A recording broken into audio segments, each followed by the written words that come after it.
What a good day. I did have a good day today. It's a busy day. Just recorded two patrons, two patrons fried at old school DFF episodes that I think are baller, dude. I think they were both really fucking good. And so it always feels good to, and those are just like banked for a couple of weeks from now, maybe. I don't know. It's gonna be great. I think everybody's gonna really like both of those. Yeah. Oh God.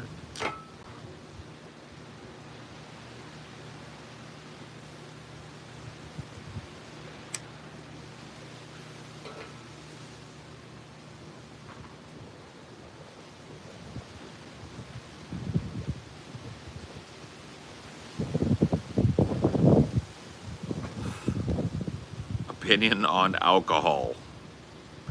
I don't know, man. I drank a lot in my 20s. I don't really drink much anymore. I'll have a beer here and there. Maybe I'll get drunk like once or twice a year. It's not my preferred method of getting drunk, I guess, but or getting fucked up.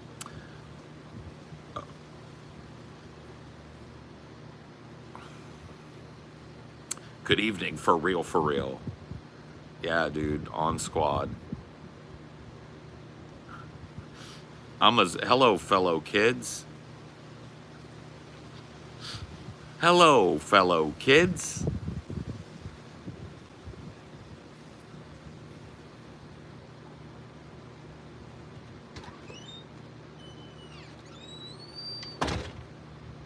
On God, on squad, no cap.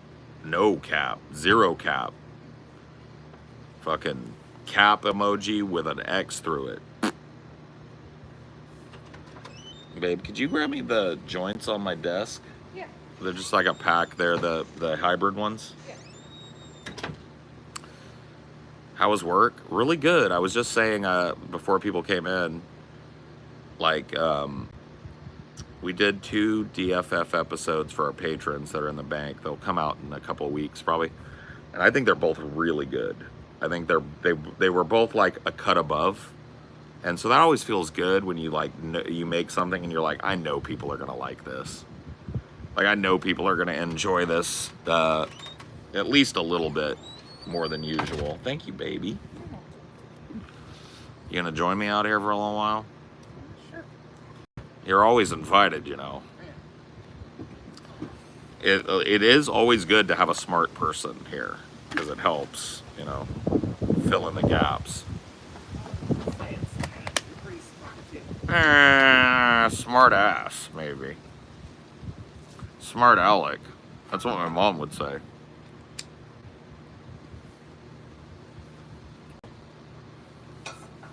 Just want to make sure there's one over there. Do you feel satisfied in life? Like, do you want to achieve more? Oh, yeah. There are things I want to do, but am I satisfied at where I'm at now? Yeah, for the first time in my life, yeah. If I've ever said yeah before, I was lying my ass off, bro. Maybe I'm lying my ass off now. I don't know. What is satisfaction anyway? Let's be real. Yeah, I mean, I feel like if you're just 100% satisfied with your life, that's setting yourself up to be either crushed or just bored. On the continuum, I'm super stoked where I'm at. Do I want to do more shit before I croak? Abso-fucking-lutely, you know? So that's where I'm at. You have some clear goals in mind. Quite a few, yeah. Quite a few things that I really want to do before I kick the bucket.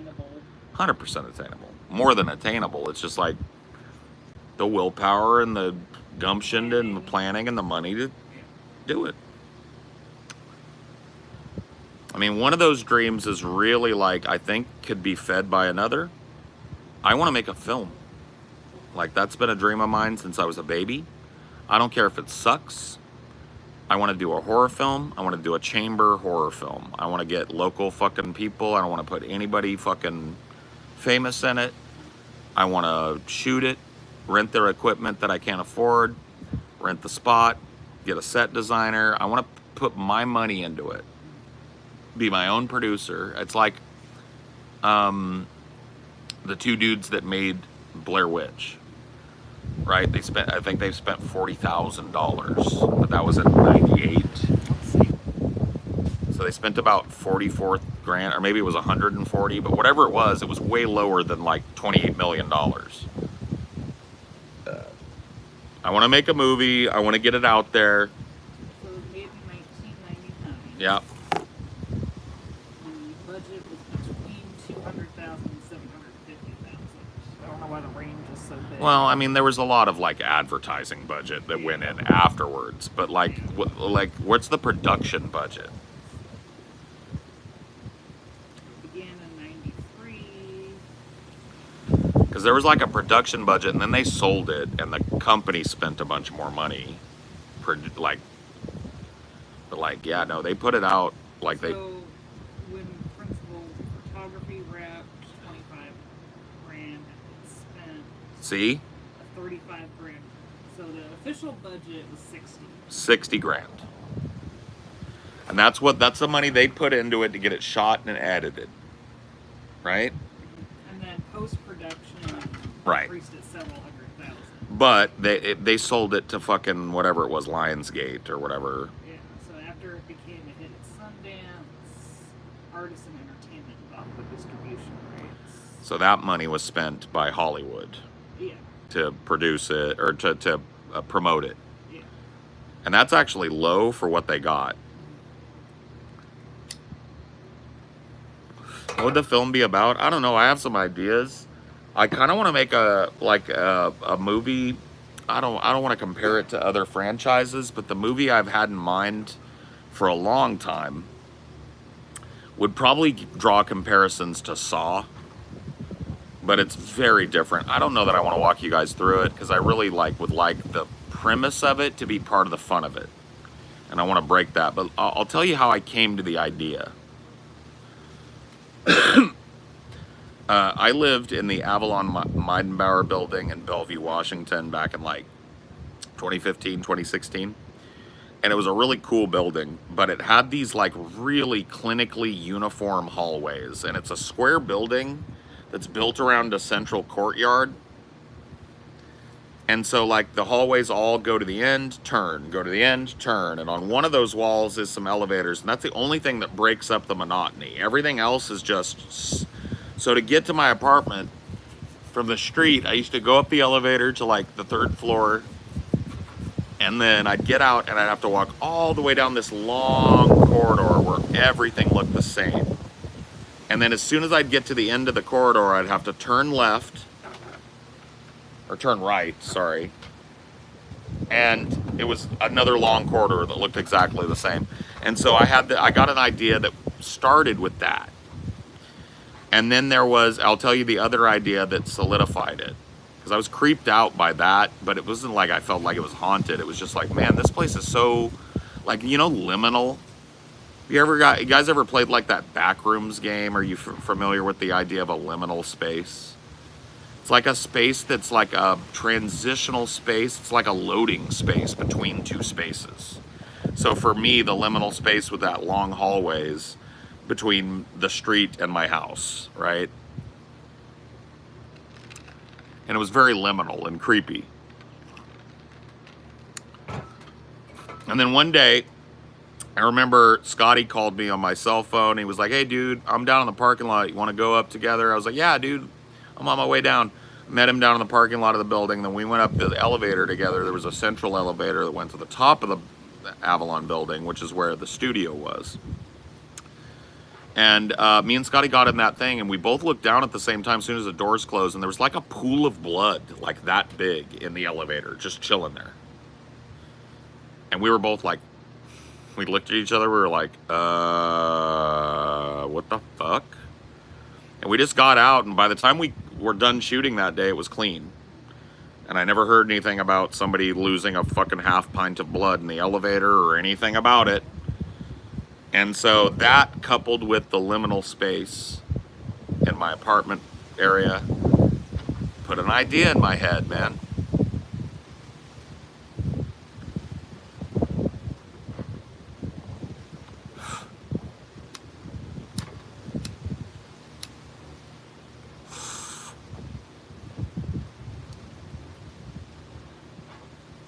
I used to work at a huge hospital with a huge superliminal underground tunnel system, very spoopy. Yeah, it gets very, like, not scary in the same way that you think of scary. Like, it's not like a monster is going to come out, or like you're being chased, or like it's evil, or like it's seedy, or you might be being watched. It's like, just doesn't feel like a place that was made for human beings to ever, like, explore or be in, you know? And you're like, this wasn't, this, or at the very least, it was made for human beings to traverse but never look at. Does that make sense?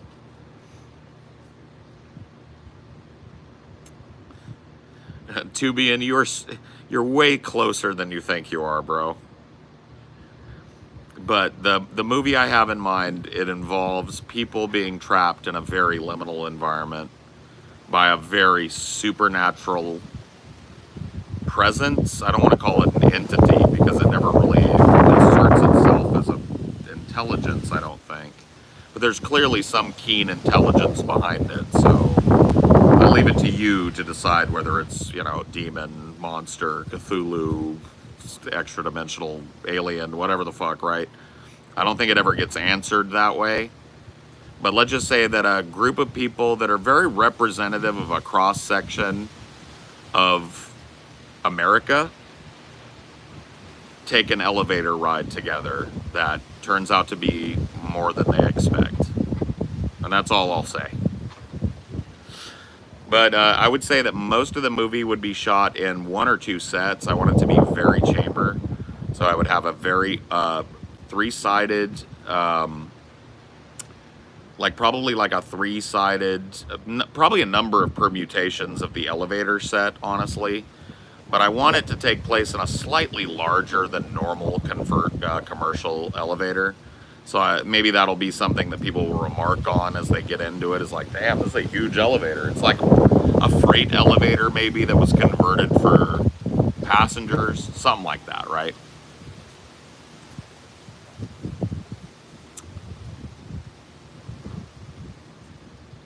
Well, I'm not telling anybody anymore, but suffice it to say that it's brutal, it's bloody, it's hard, you know, it's satisfying the way I think about it.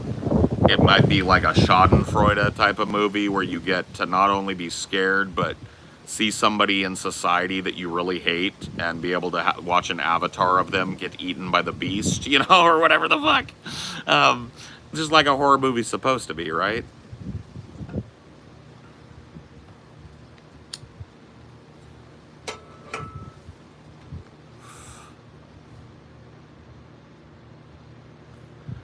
You know, there was I had this idea, and then I saw the movie Devil. And Devil is a movie that takes place largely in an elevator, and it's about a devil. Somebody in the elevator is the devil, and they're killing people one by one, and the elevator's stuck. You know, that's not my movie. The people in the elevator are not the enemy. Now, they might end up being each other's enemies, but they're all there at the behest of something they will never understand. It's closer to Cube than it is to Devil.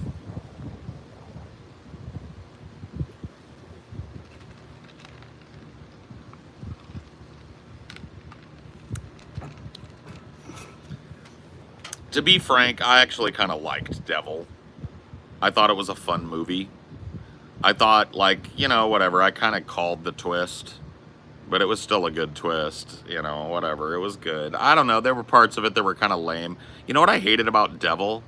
The fucking, like, Hispanic guard guy that is like, I'm the religious one. Dios mío. No, sir, it cannot be a serial killer. It is Diablo. You know what I mean? It's just like, come on, bro. He's a little cheeseball. I have 2 healthy cats that I feed a Vegna diet. Bro, is it safe to feed your fucking cats Vegna?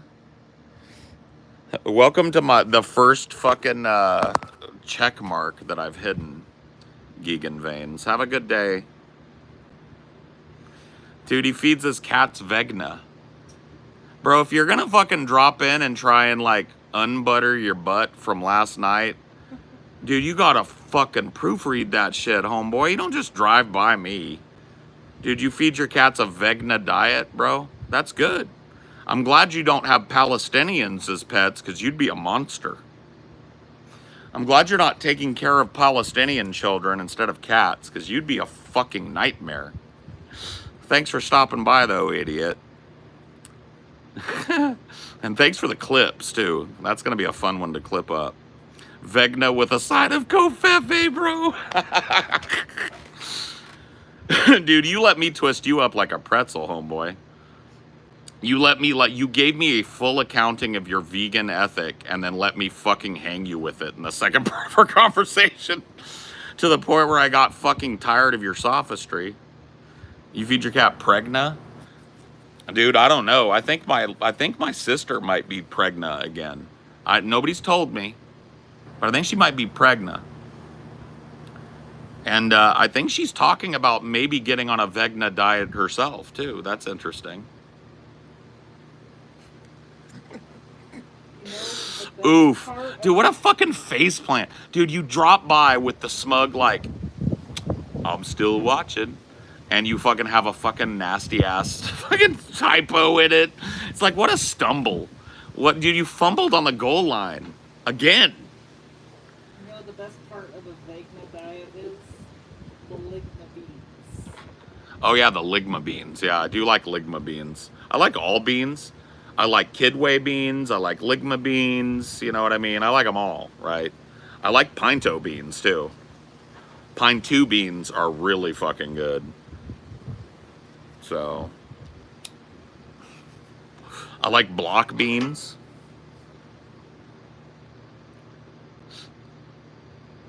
Bro, it's just retarded, man. You got cats with a mouth full of fucking razor sharp needles.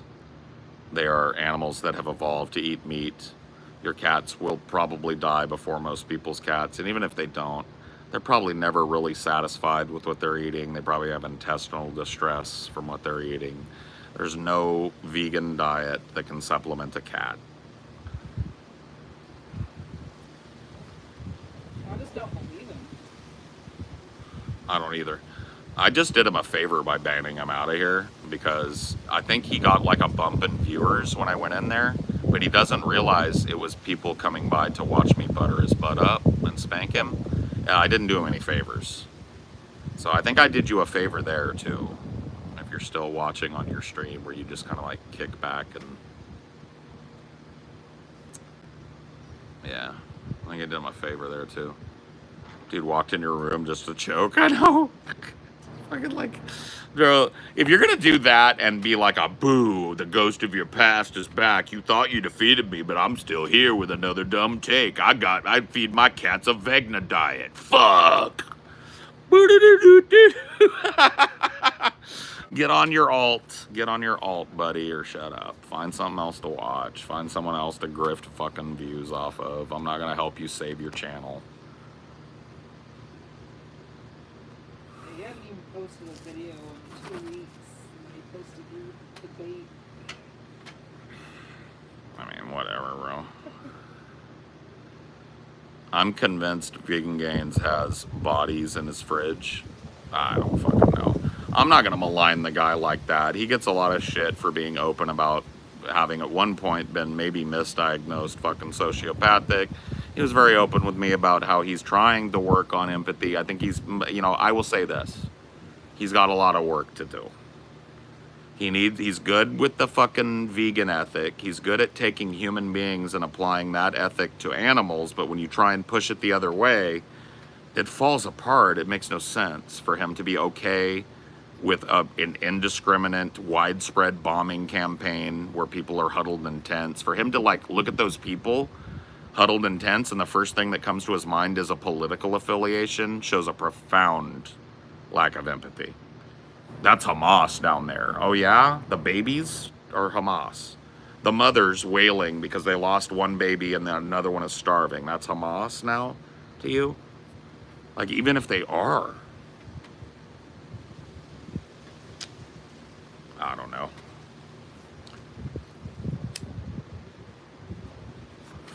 But that's the kind of like brain brokenness that happens when you're a Zionist.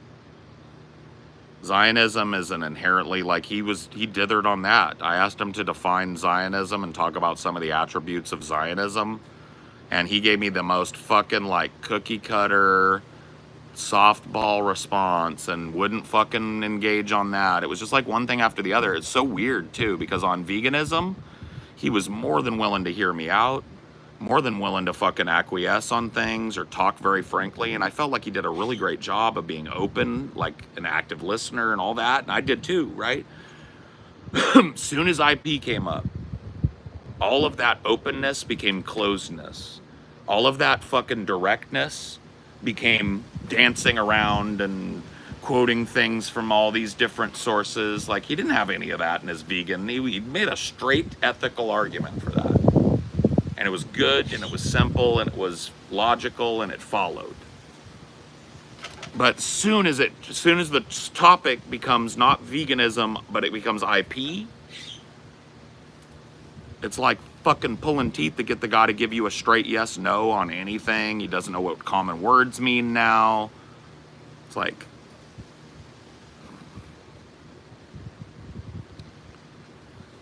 so anyway, whatever. Question is, do you think you changed your mind on anything? Or you just I mean, sophistry? he gave me, no, because like I would be pretty fucking intellectually dishonest if I threw the baby out with the bathwater. Just because he practiced sophistry on a geopolitical event doesn't mean that I feel like he was doing, I think there is some sophistry in his vegan arguments, but I think he was being way more honest and direct. And I wasn't like chuffing him up by saying like, you give me some things to think about. I think he did. I've known for a long time the dairy industry is shit. Like, it's horrible to cows, it's horrible to animals in general, it's horrible to the environment, it's, you know. So I'd be willing to, like I told you, like, we're gonna try some vegan cheeses, I think, or at least one, and see what we think. And I don't really need milk. And if there really are milk replacements and egg replacements that can be used for baking, maybe we could try that too. But I'm not like rushing out to the store to replace the last vestiges of animal product from my house. I didn't tell him I would. I said I'd try it, right? And I meant that. Now, I don't take that back just because I had a big disagreement with dude afterwards. That would make no fucking sense. I'm gonna try it. It has been over 10 years for me at least since I tried vegan cheese. It was gross back then. If it's still gross, I won't eat it. Sorry. And you'll say, oh yeah, you'll torture cows to just eat something you like. Yeah, because you know what? I tried to explain to him, and I think he heard me out. Cheese is not like a main staple of my diet. It's a facilitator for things. There are things that I put cheese on so that they taste good enough for me to eat. Cheese is like a fucking, it's... Well, it's also an important source of protein for you because of that. Exactly. I don't eat meat anymore, and so cheese is high in protein. So it's, you know, and it's not the flesh of a fucking animal. And there are more ethical cheeses and all that type of shit. Would you let me try to talk you into being more amenable to dairy, or do you think you'd made up your mind? If I were going to be like super wide open to the idea of dairy forever, I would really want to source it from places where the cows aren't having their nipples rot off and they're not being like kept in a confined cage, and they're not bred to the point where like the udders are like dragging the ground and they're, you know what I mean? Like, it would be nice to find some place that was slightly more humane, or at least even way more humane to cows, and pay more for the milk. Or find a little place and get a nanny goat and use goat milk and make goat cheese and preserve it, right? Like, I could see us doing that type of shit. No, but I mean, like, would you allow me to challenge you on the conclusions that came to your vegan? Oh, yeah. Oh, yeah, of course. Like what? So, like, with separating the calf from the mother, yes. you don't like that. The cow doesn't like that. Well, here's what it is. So, dairy Well, make sure you scoot a little closer over here and make sure that you're speaking up a little louder than you normally would. Because I want to make sure people can hear you. Alright, so dairy cows have been kept by humans for a long time. A long, long time, yeah.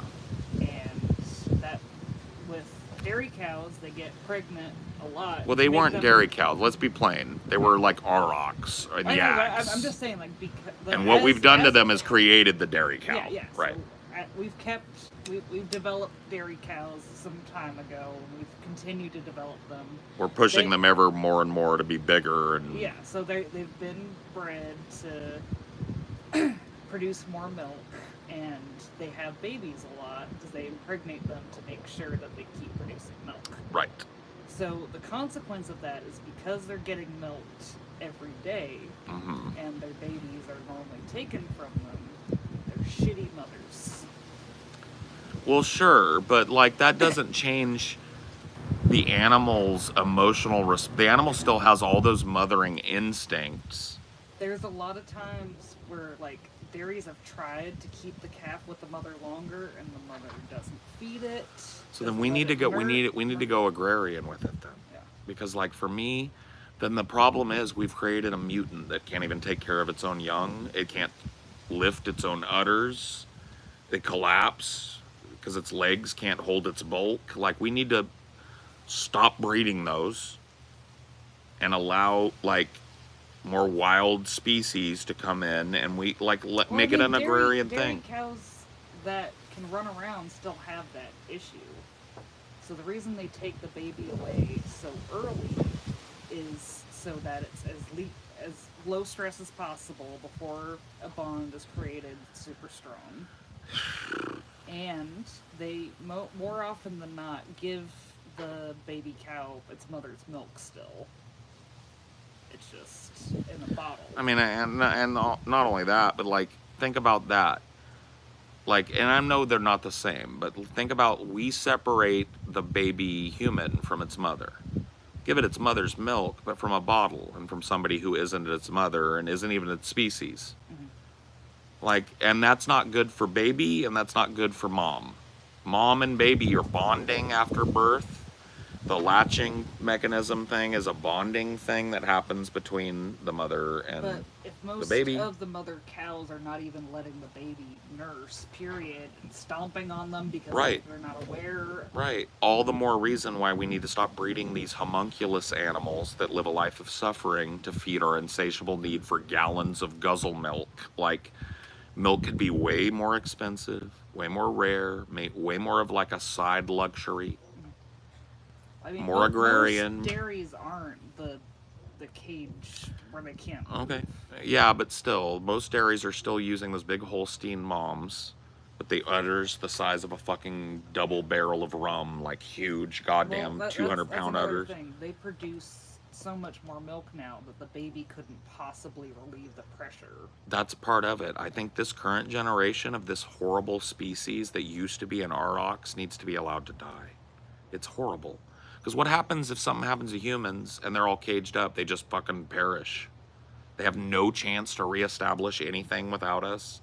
It doesn't make any sense. We know that people don't need to guzzle a gallon of milk every fucking week. So what do you propose? Just like stop, like sterilize all dairy cows and just not milk them anymore, not breed them anymore? Yeah, if you put me in charge of it, I would say like let's make a fucking 2-year plan to replace the dairy industry with other sources of protein and return the dairy industry to a more agrarian thing where when mama is pregnant, when we're making new baby cows, we milk what the baby can't drink, right? Or we take the baby and we feed it ourselves to raise it to be a breeder or a milker, and we take the mom's milk. Right, that's still separating, but you don't have to separate. How would that selectively breed it to not be what it is? We keep tabs on it. We keep it small. We never like. I don't know. Because we're just gonna create another fucking aurochs disaster, a Holstein disaster. Yeah, because the thing. Then we have to stop. Then we're synthesizing meat. Take the money that's spent supporting these cows and put it in the industry that's synthesizing meat because milk is a protein. There we go. Find a carrier for it. Find a way to infuse the protein that makes it indistinguishable from udder milk, but it doesn't have a cycle of suffering to get it. And then what would we do with the cows? You just Let sterilize them, all of them? yeah, sterilize the ones that are alive, that are a member of this species that can't survive on their own. Let them, keep them comfortable. Don't torture them. I don't see why you'd have to mass kill them. But, or maybe that would be even better. Like, just kill them humanely. Well, how is that? Because the species is not real. It's a monster that we made because we have an insatiable need to guzzle gallons of fucking cheese and milk and dairy. You think that dairy cows have no pleasure in their life at all when they're hanging out with their herd? Yeah, but like maybe there's a way that's less invasive for us to breed them back. Like to undo it, so sterilize 80% of them and then let those 20, like selectively breed for smaller udders. I mean, that's a possibility. Maybe like selectively breed for that maternal instinct. Try and reintroduce them. But with that selective breeding, you'd have to tolerate the artificial insemination that you also don't like. If the end goal isn't infinite milk, and it is reintroducing the species aurochs to the wild and farming them more ethically so that if they were released in the wild, they would survive, but we can still get milk. Because like we weren't able to do all the shit we do now back, and you said yourself, humans been domesticating cows or aurochs or yaks or goats forever. They didn't have all that milking machine shit, giant udders. They didn't have the benefits of 10,000 years of selective breeding, but they still managed to make cheese and milk, supplement their diet with it, cook breads with it, make cakes with it. So you're saying that the issue you have with it is The that undue suffering that's required for the benefit of just something that honestly could probably be replaced and will have to be replaced in the human diet if we keep going the way we're going. Yeah. So if we can find a way to get rid of the, like, alleviate the suffering that's going on with these cows and I feel the same way about chickens. The ones that can't walk because their tits are so fucking big and they live in a cage. You have to cage them. You want to just like reverse the natural selection back to a point. Sterilize most of them and create a program to breed them down back to closer to the aurochs, closer to a wild chicken.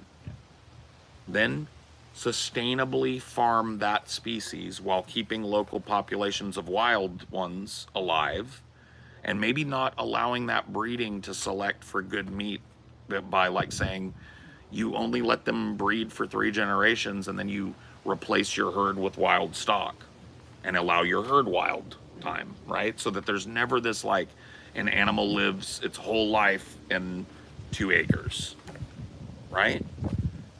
If that was the end goal, I'd say the insemination thing would be fine to continue doing, to selectively, and even killing the babies.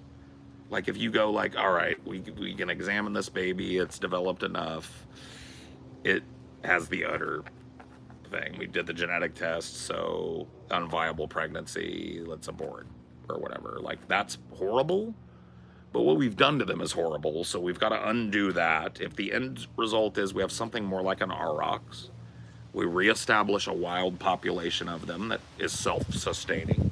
But that would be akin to creating a new invasive species, because that niche hasn't been there in so long.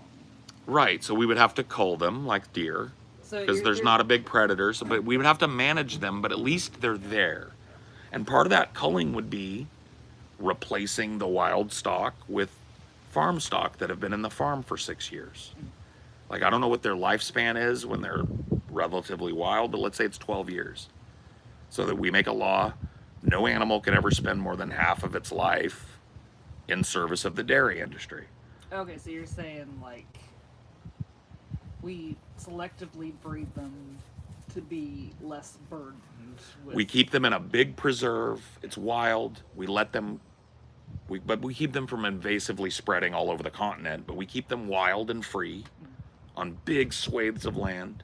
But the problem with that is that it ruins your selective breeding program because they're just gonna fuck whatever bull they see. Well, we cull them then, like deer.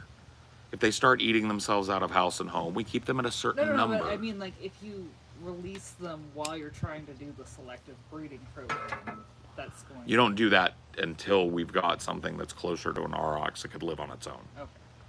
Until then, we turn these dairy farms into like rehabilitation plants for these and genetic experiment plants to make these generational changes and undo some of this weirdness we've done to these animals if possible. If not, then if scientists agree, like, look, we're never going to make anything that can survive out of this, sorry. I'd rather see them extinct than suffer. So, because like it'd be one thing if we can't live without milk or cheese, but we can. But what makes that species less more like tolerable to allow to go to extinction than other species that you might want to save from extinction? Well, most of the species that I'm concerned about that are disappearing are not going extinct because we monkeyed with their genetics so bad that they can't survive. They're going extinct because we're destroying their habitats. They're not genetically altered by us, or at least not directly. Everything is genetically altered by everything. That's the biosphere, right? But ultimately, like a platypus, right? Endangered as fuck. We're not farming them, not anymore. One of the reasons they're endangered is because they got beaver-like fur. But their habitats are also almost gone, right? And so that's an animal that would be viable if we were not careless and horrible. And now the cow is an animal that cannot be viable because we've been careless and horrible, right? So it's a different thing than a platypus, in my mind, at least. That's my defense of it. What do you think? I think that you might be led to believe that it's crueler than it is typically. Have you? I mean, I've seen some of the videos of But like. that's the worst examples of Sure. a very small minority of massive dairies. Like we live close to dairies. We could fucking go knock on their door. I've been on them, and Yeah. and I haven't been on one of the big factory ones. The dairy that I visited that's around here is that Foster's Dairy that's like around here. And I did a tour of it on when I was a kid, like I don't know what it was, 7th grade or 6th grade or something. And they took us to the plant where they made the milk, and then they took us to one of their farms. And the cows, some of them were in the pens, right, getting milked, but the ones that weren't were all out in the fields. And that's most of them. Right, honestly. right. But that's the thing, is like, and then I also watched that guy, the hoof GP guy. Yeah. And there's a couple other ones who trim hoofs, and then, you know, because these animals, because they're so much heavier than they should be, they develop these cracks in their hooves that get infected, and then they're lame, right? And so they have to have their hooves specially cared for and trimmed. They can't live without us anymore, right? That's another reason. And so I watch that, right? And if you're paying money and making sure your camp, because sometimes he'll cut into a thing and it looks like the hoof is fine, and then all this pus comes out.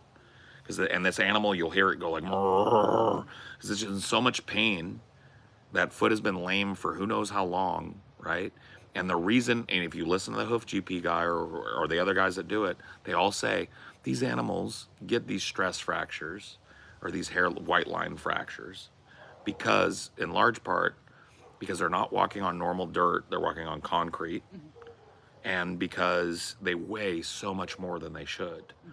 Their feet have not kept up with the rest of their bodies, and their hooves have not developed a thicker version, and so... Well, because we haven't been bred to have stronger hooves since we've been putting shoes on them. Exactly. And trimming them. Exactly. So it's become a feedback loop that you, like a cow will literally just go lame on its own, even if you let it go. And it doesn't, and you're not impregnating it, so its udders aren't oversized. With its bulk, it will develop white line fractures in all 4 of its feet, and it will not be able to walk. It'll die of an infection, right? So if that's without direct human care with each animal.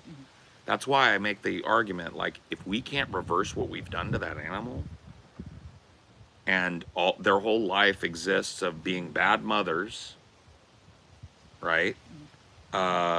White line fractures in their feet that cause abscesses that make them lame. If they do get pregnant, their udders are so big that their back legs collapse under them and they break their leg. I've seen that happen. So it's like, if that's what that life is it really worth preserving that species, or have we just already fucked it? It's my contention that we might have already fucked some of these species. Now, there are other species haven't been raised for milk. They've been raised for meat, male and Well, female. beef cows are a lot better mothers because the farmers aren't watching over as attentively, so they have to be Right. able to care for their young because they're in this Right. huge 100-acre thing and they can't be right there. So it's not a species, right, Yeah. that's being eliminated if we get rid of these It's a dairy breed. Holsteins. It's a breed within that species that we Yeah. fucked up beyond our ability right now to fix. So you think maybe they should be combined, like the beef and dairy cows? Would that be a good compromise? I think there has to be a wild population that's allowed to breed, and really only culled if it's getting out of hand, right? Really allowed to genetically do things, and maybe we even reintroduce some actual predation, right? Like some of the wolves that we've killed, we add them to this compound, right? We reintroduce some of these numbers of bobcats and like things that'll catch a calf, right? Because that's part of natural selection. Yeah. I would say if we're going to try and save that species and make them not suffering, but have like at least a life that's normal according to other animals, then we get them to where, you know, natural selection is acting on them. And we pull from that constantly refreshing population to replace our dairy needs. Would you allow people to rescue those that get abandoned and then keep them for their own personal Yeah, dairy? if there's a cow that's like lame, so it can't be bred to do milk because it just can't take the weight. Yeah, if somebody wants to take that cow and they have 6 acres and they want to let that cow live out its life over there, yeah, why not? Or if you have this wild population of cows and a calf gets abandoned and someone finds the calf before something eats it. Well, because we're going to be working with dairies, you might be able to take that calf to a dairy Yeah. and get it mothered and released out into the wild Yeah. population. You see? Like a cow that thinks it's pregnant, I don't know that there's any facility by which it would really fucking know if you brought a baby in and let it suckle on the titty. Well, It's that's like the cats, question. right? Right. So if the species is unviable to the point where the mothers won't even feed the babies Yeah. and kick them, why are we saving them then? Why preserve that? That's a mutant. That's horrible what we've done to them. But like you said, beef cows could survive. There are beef cows that are still shaggy like yaks. So it's like very much survivable in the wild, probably. There are still bison. You know, that population, nowhere near what it and probably never will be. Yeah. But if we, you know, took some of these Midwestern states that are just over farmed and made them preserves for bison and aurochs and introduced those the predators, the wolves and the cats. So you're presenting great ideas. Yeah. But how does you cutting out dairy contribute to any of them? It doesn't.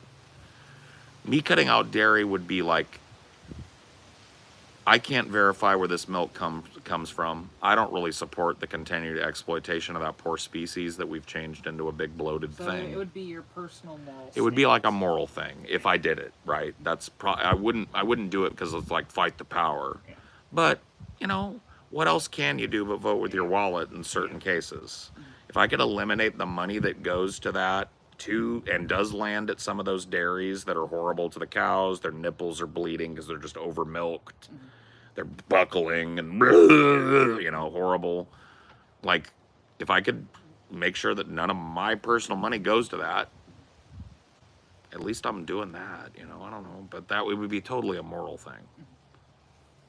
I don't know. How do you feel about that? It would require, you know, like you said, experimenting with different things to see if you could even tolerate that kind of replacement. Yeah, for sure. And I mean, like, look, dude, obviously, like, I didn't stop eating meat for a moral reason. I told that to vegan gains, too. I said, ultimately, like, through that talk, I kind of connected it, like, maybe it was kind of a subconsciously moral reason. Yeah. Maybe the reason why when I run into a piece of viscera that shouldn't be there, it reminds me, oh shit, this isn't just a blob of matter. This was a living thing. You know, maybe, but ultimately I made the decision because I didn't I wanted to feel better after I ate. I was tired of feeling sick every time I ate. I was tired of overeating to the point of feeling just like nauseous with myself. All of that, right? And so that's why I did it, for personal health reasons and for mental reasons too. But there's definitely a moral component wrapped up in it for sure. And if there's a vegan cheese out there that gets good and gooey and melty and we both like it, why wouldn't we, you know? I'm not asking you to have to do it either. I'm just saying, if you try it and you like it, and I try it and we like it, we could start buying it in addition to cheeses for other things. We don't have to replace all our cheese. That's still, like, that dollar didn't go to the cheese industry, didn't go to the bad place. Or I'd be totally cool, especially once we get, moved. There are definitely, there was a couple of little, privately owned markets, vegan markets and stuff. A lot of those places contract with, local dairies where you can go visit. Maybe we go look and say, hey, we want to get this milk. Yeah, it's expensive, but for baking and stuff, let's go see how these animals are treated. And if they're fine, fuck it then. You know? So you're saying it's more mass-produced dairy that you're worried about? I mean, yeah, you said, you're right when you say you're seeing the worst of the worst of the worst, but there's a lot of worst of the worst. It's endless. I mean, the compilations of cows being abused, cows being mishandled, mistreated, allowed to get horrible abscess infections and still being milked, moaning in pain, just fucked. If I go to a place and it's not that, well, there are some of those that are staged. yeah, but I've seen some that clearly aren't.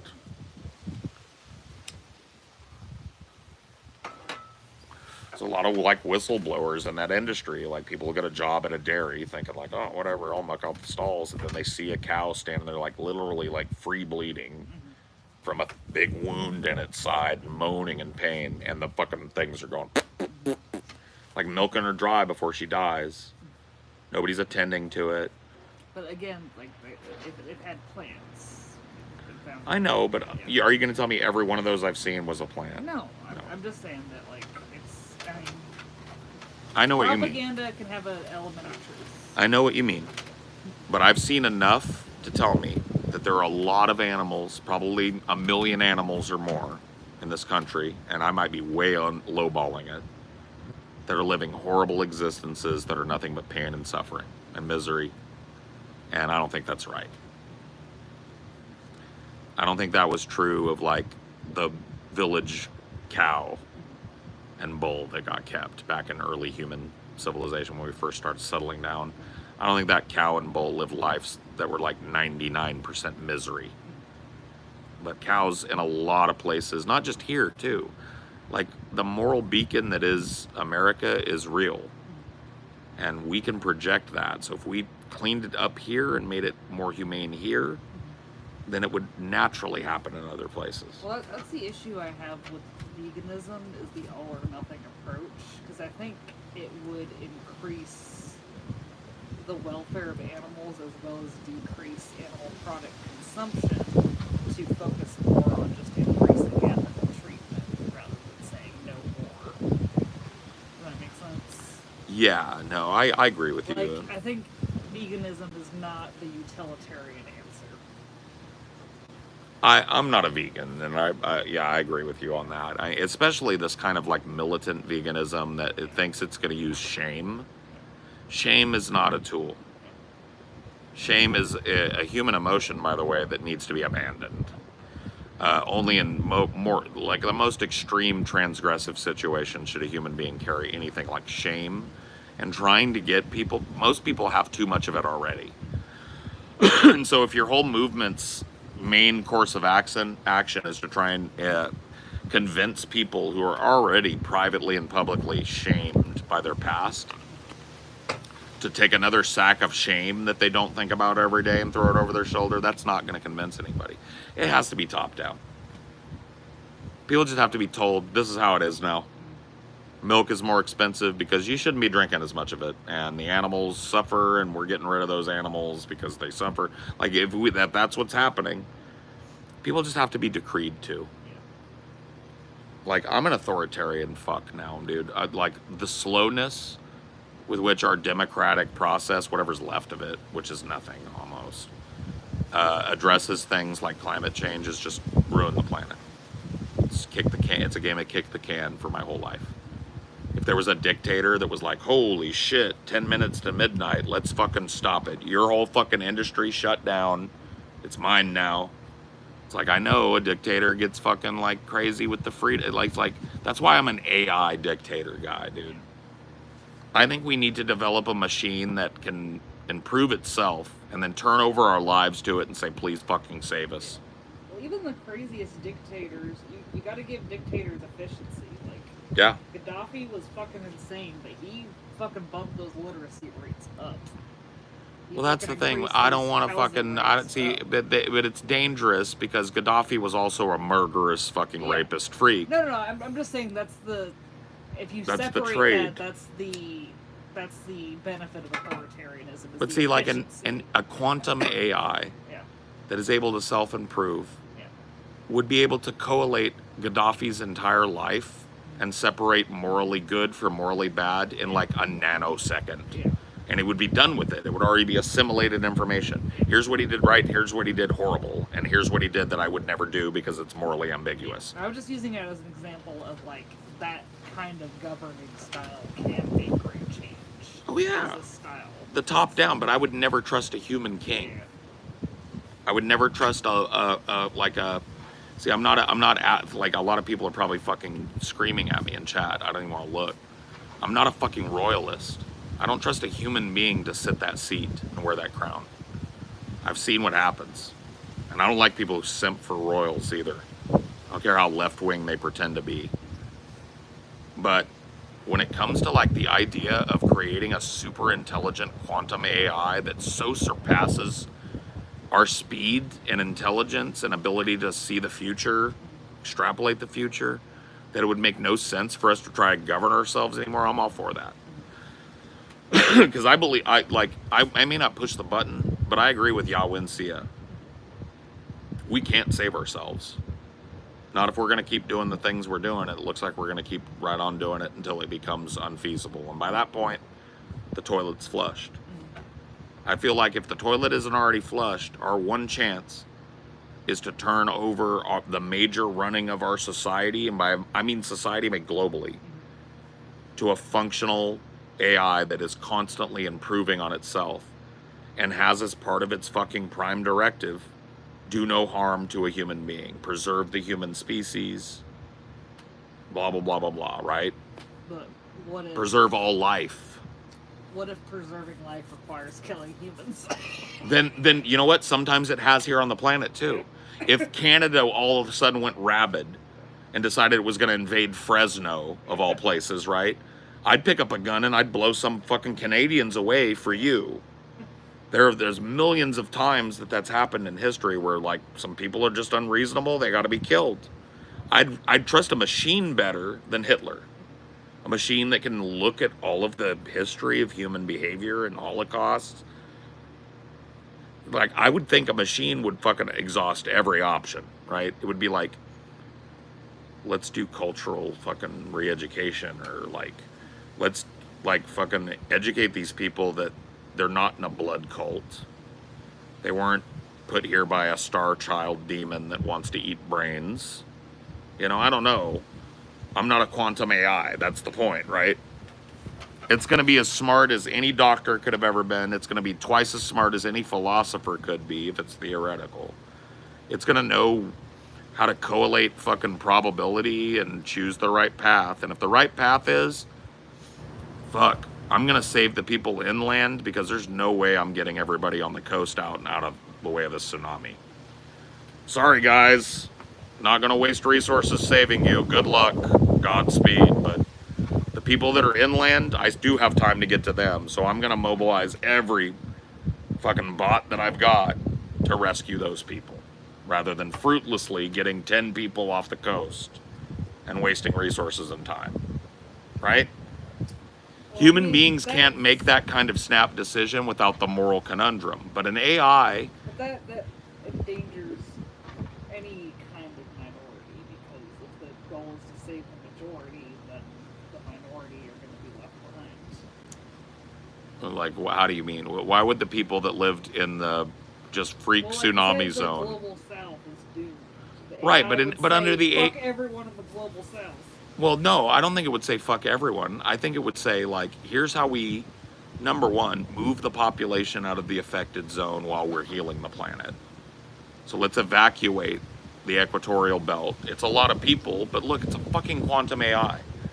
We put all of our industry into not only like managing the birth rate of humanity so it doesn't get out of control, Well, the thing is, the birth rate's already fallen almost to. but not everywhere. I know not everywhere, but the thing is, you can't.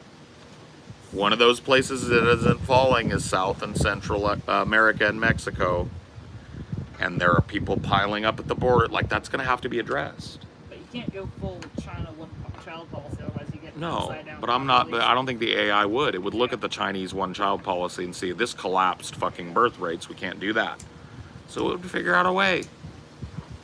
Figure out a way that's humane and you know, maybe a lottery for motherhood and fatherhood, where they're just, you know. I don't even think you need to do that. What is it?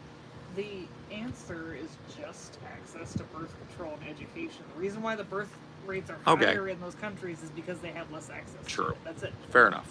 The birth rate is falling. So the without AI. any pressure in all these other developed nations because they have birth control and education. Right. So the AI being maximally, like, its first directive is do no harm to human beings unless it's strictly necessary to save way more human beings, right? Then it would never, like, it would know better than you and I how to manage that and transition away from that part, and also transition our fucking energy needs and shit. I mean, it would be able to invent, like, we're talking about the singularity, which everybody says we're racing towards, right? So we're talking about a new form of energy that doesn't need fossil fuels. It's like a really efficient way to harvest the sun that we just haven't invented yet because we haven't gotten far enough in particle physics. But this AI doesn't need, it can collate models. It can run the experiments. It can do all the things, and it can do better than us. So it has developed like a plasma energy that's harnessed from electricity from the atmosphere, or whatever the fuck it is, some Tesla shit.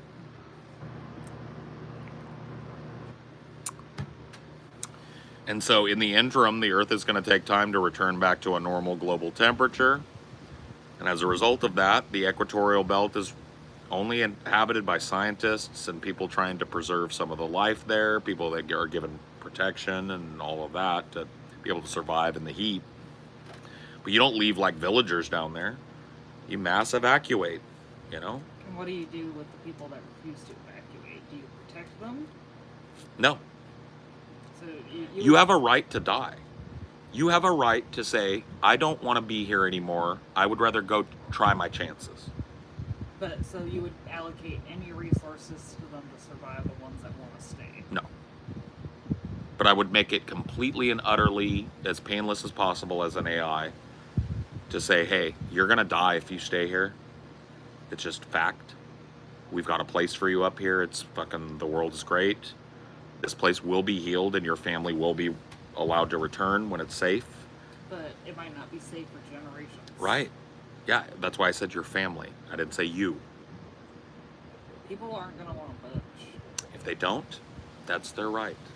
So you think it's not worth investing resources No. in them at all? No.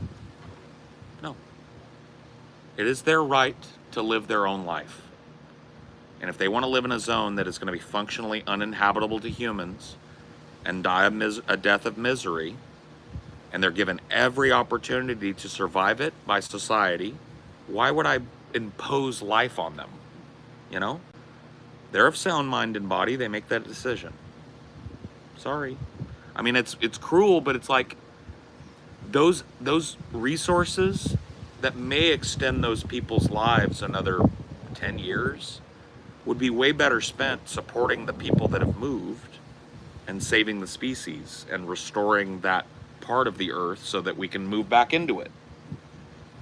So yeah, I think everybody's got a right to self-determination. At the end, you want to walk into the midnight, government comes and says you go or you're gonna die, there's a fucking big wave coming, and you want to be that old lady in the fucking movie that goes, you guys go, I've decided I'm staying. You know, you want to do that? That's fucking, oh, my family doesn't believe that, we're not leaving. You have every opportunity, here's all the information, sir. I'm not saying you just go like, choose now or die. You give them every opportunity to change their mind, but by the fucking dead drop date, you've decided to stay behind with you and your family, best of luck. That money's going to be allocated to the living, not extending the life of the dead. You've killed yourself and your family, and that's your determination. You know, if there's a member of your family that wants to leave, you don't get to be Mr. Patriarch about it. They're coming. It's like that Jonestown shit. You know, when they figured out, like the people that were visiting figured out, like, people want to leave. There were people like, don't take this, don't leave, you know, and they were like, fuck it, I'm leaving. A bunch of people walked out and survived because of it. So, I don't know if I can necessarily agree with you. it's harsh, but that, I wouldn't make that prescription, the AI would. Maybe the AI would support them. I'm saying, turn it over to the AI, that's what I would do if I was a fucking AI, whose job was to like preserve people's self-determination, to not impinge upon their lives, but to protect them. If you've done everything in your power to protect them and a man chooses to stand there and die, am I doing him a disservice or a service by saving him? I don't know. Maybe the AI would know. It would definitely have a greater grasp of human ethics. What do you think? People don't want to leave. I think they should be provided with the resources to survive within reason. So like what? A $20 billion heat dome just for them because they refuse to leave the heat area that could have been feeding people up north where people are surviving? Like what? To what? Where'd you cut it off? Well, I mean, I think just basic aid that you give anyone in that kind of situation. Water, bandages, medicine. They're gonna die. They can't survive. So it's like their lungs literally will be filled with water because the humidity index is so high that their body can't cool itself. They're breathing in more liquid than they are air at a certain point. It's too hot for their body to ever, they just sizzle out and die. So like, what would you provide for them to save them from that would be within reason, that wouldn't be misallocating resources that would be desperately needed? Well, would it be misallocating if the AI found a way to make it as efficient as possible? I mean, if the AI said, look, we're going to build a big thermal fucking force field with this new fucking plasma technology that will make this whole area 10 degrees cooler through this time, fuck yeah, then nobody has to move. But if it comes down to it, let's say that's the nitty and the gritty, right? This place is dying because of what happened on this planet, and that's just the way it is. It'll come back, it'll bounce back, but it's going to take generations. In the interim, you and your family have a place. And you've got a choice, too. You can go north or south. You know, because like Uruguay, or what is modern, like Argentina, right? Those areas, especially towards the southern part of South America and Antarctica, are going to be habitable during this time. See, the fear I would have is the AI would see the history of mass migration and the chaos that causes and decide it's a bad idea. Maybe it is, though. Maybe it is. So maybe it's a better idea to push technology way faster than you thought you needed to develop that plasma dome before people bake to death. Or a big giant unfurled reflector that keeps the sun darker during the day, keeps the land from getting too hot, keeps cools down the oceans, right? We're assuming that like the AI has exhausted all those possibilities. The temperature is going to rise before I could theoretically develop the nanomaterial needed to do this. Evacuation is the best course of action to save the most human life, but it is also a violation of a human's right to self-determination to force them to move from their home. So, those that stay will be given food, water, comfort. The utilities will be kept on as long as they can be, so they can have an opportunity to go it the way that they want to. But further, allocation of resources will not be provided because it's impossible to do in the time needed. Those resources will be used in the northern and southern hemispheres so that we can combat this sort of thing in the future. I think that's fair, but I don't know. What do you guys think? I haven't looked at you guys in fucking 20 minutes. Fucking me and my beautiful, super fucking smarter than me wife picking each other's brains out here. You have a timer set on your phone instead of the clock? No. It's 7:52. See, it's just got a seconds countdown. Okay. It's 7:52. Now it's 7:53. Yeah, you can see it's got Monday and the date too. It's kind of cool. But I do have a countdown. I have one running. This is how long I've been streaming. That's what I was seeing earlier, but Yeah. I didn't know that's what you were all Yeah, you can go between them. I see. So, you're timing your streams. I just thought it was fun because I had it here. Let's see how long I'm doing it. And I'm wearing a watch that can do it, so let's... I didn't know if you had a goal time. Mm-mm. I like the battery. I like the 99 to 10. I would flee the coast ASAP, TBH, and head for the interior like stat. Most people would, but Amelia's right. Some people are just not going to be told what to do, and I think that's their right ultimately. If you want to face your maker or whatever, your doom, and you've decided you want to do that without anybody telling you any different, there you go. Now, if you've got like a young son or something that's like, Dad, I don't want to stay, I'm leaving, he gets to come. You don't get to fucking say, no, son, you will die with me for my hubris. But I guess a baby maybe too gets taken. Sorry, what's the difference? It dies here cooking in the sun, or we stave it. But if you're an adult or a child that's of the age to decide, like, he knows what you're telling them. I think the issue is there's not a right answer. Yeah. Right. Those are the people that refuse to evacuate during a hurricane. Well, it creates a feedback loop, right? Because there are islands off the coast of Louisiana that have been functionally uninhabitable, but there's still people living on them. And they still get massive amounts of resources and federal aid and disaster relief just because they're obstinately refusing to see the writing on the wall that 10 times a year their houses go underwater over there, right? And so at what point do you just go like, all right, buddies, you can come anytime you change your mind, by the way, we'll come get you. Do you think people would be more amenable if it was like, this will cost you nothing? Yeah, well, it wouldn't. In the AI future, this whole commodity shit is going to be gone. They're not going to be like, it'll be a resource-based economy or something similar, where people are allocated funds and you can move if you want. You just put in for it, and nobody has to work if they don't want to. People are allowed to pursue their passions. All that shit, the AI is going to implement that. It's the way the AI will decide the most efficient way to put everyone in hamster wheels. Maybe that's what we fucking deserve then.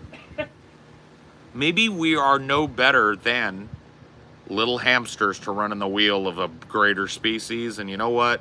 I'd rather us get there and fulfill our fucking cosmic purpose than do this. No, I don't know if I really believe in that, but it is fun to say. I'm sure you understand that a lot of these people in southern Louisiana and the Boot Heel and everything are largely choosing to stay there because their families have always... I understand that, yeah. But to a certain extent, it's like the millions of dollars that it's taking us a year to save your ass 15 times now a year because your house is flooded could have been spent feeding hungry people that did move off those islands and finding them a place. So what point is your obstinance hurting the rest of us? Like, it's not just like, if you were just like, that's why I say, you warn them, you say, if you change your mind, you call us, we come get you. But we're not coming the next time it floods. And you can't keep your baby here either. But you just want to stay and face it? Best of luck.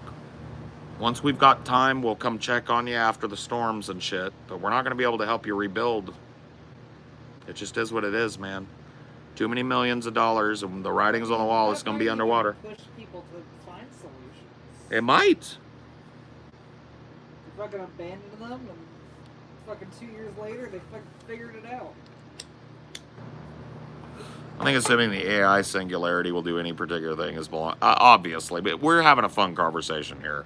A true quantum fucking AI singularity, like I'm talking about, would be so beyond our ability to think of solutions and collate solutions that, of course, what it ended up doing would look nothing like what we're talking about, probably. But it's fun, right? To try. What about giving a pet AI to those that stay? The pet AI is limited by the resources that are within their reach. And it tries to figure out the solution within the confines of it. Maybe. They get a pet AI. Yeah. A little AI dog that can, like, break down wood and make carbon out of it and build a little furnace. So, like, it thinks of solutions within the confines of their resources. I see. Well, maybe. That might be a little more humane than just abandoning them to their fate. Yeah. But ultimately... But if the little pet AI can't figure it out, pet AI can't... I mean, as long as the pet AIs are not draining resources from the AI that's taking care of the people that did. Within certain parameters. Right. Like, it's there, maybe it can improve itself, but it doesn't have access to the resource levels that a normal AI does. Solutions are limited to what's within Right. its reach. Okay, yeah. Why not? Give them a pet AI to work with, and if they can figure it out with the pet AI, good on them. That's not a bad idea, honestly. But, yeah, who knows what it would actually do. Yeah. But I would rather take that gamble than watch this species walk into permanent midnight. Because that's where we're going. Like, we're 1 second in my mind. That might be an interesting concept, the pet AI for the people that are left behind. Well, that's one of the things, if you're a futurist, like, not even for the people left behind, but there's already movies, right? So 2001: A Space Odyssey is about a man who's all alone with an AI, right? There are a number of other movies where, like, like Moon comes to mind. There's a movie called Moon, where it's a guy that's on the moon, and it's just him and the AI, and he just goes a little crazy. I don't think they've done an AI in a whole society. But a limited society. Maybe not, yeah. Like, the closest thing I can think of is Elysium. But if you gave Elysium, or the people not in Elysium, their own thing to figure it out. Like, that's one of my favorite things about futurism is, like, the idea of an AI assistant is already a thing that people are purchasing. Yeah. Now, from what I've looked into, most of them are kind of not quite there yet and kind of scammy. There's one, I think, called a Rabbit that they were selling as, like, it's a handheld AI. And you can speak to it, and it will connect to the cellular network, and it'll do everything an AI will do, but that's all it does, right? And you could theoretically connect it to your house and have it do things for you and control your car theoretically, right? All that shit. And it's not there yet, but it's coming.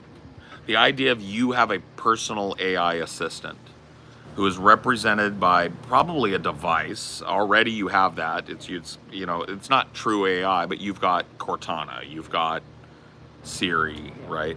Well, I'm not talking about a personal AI. I'm talking about like a AI appointed to a village of people. But that AI would be appointed there with the structure of main society rules and regulations, right? So ultimately it would just be a splinter of the main AI, right? But it would be limited by solution possibilities. Yeah. But I guess there's a worry that they would fight. Like that's something that comes up in the Neil Asher. Well, Books. competing AIs is going to be part of our Yeah, future. because there's all these little AIs, and some of them don't agree with the big mama. There's no AI. way that we don't end up in a world where you've got 8 different super powerful corporate or national level AIs that run the world.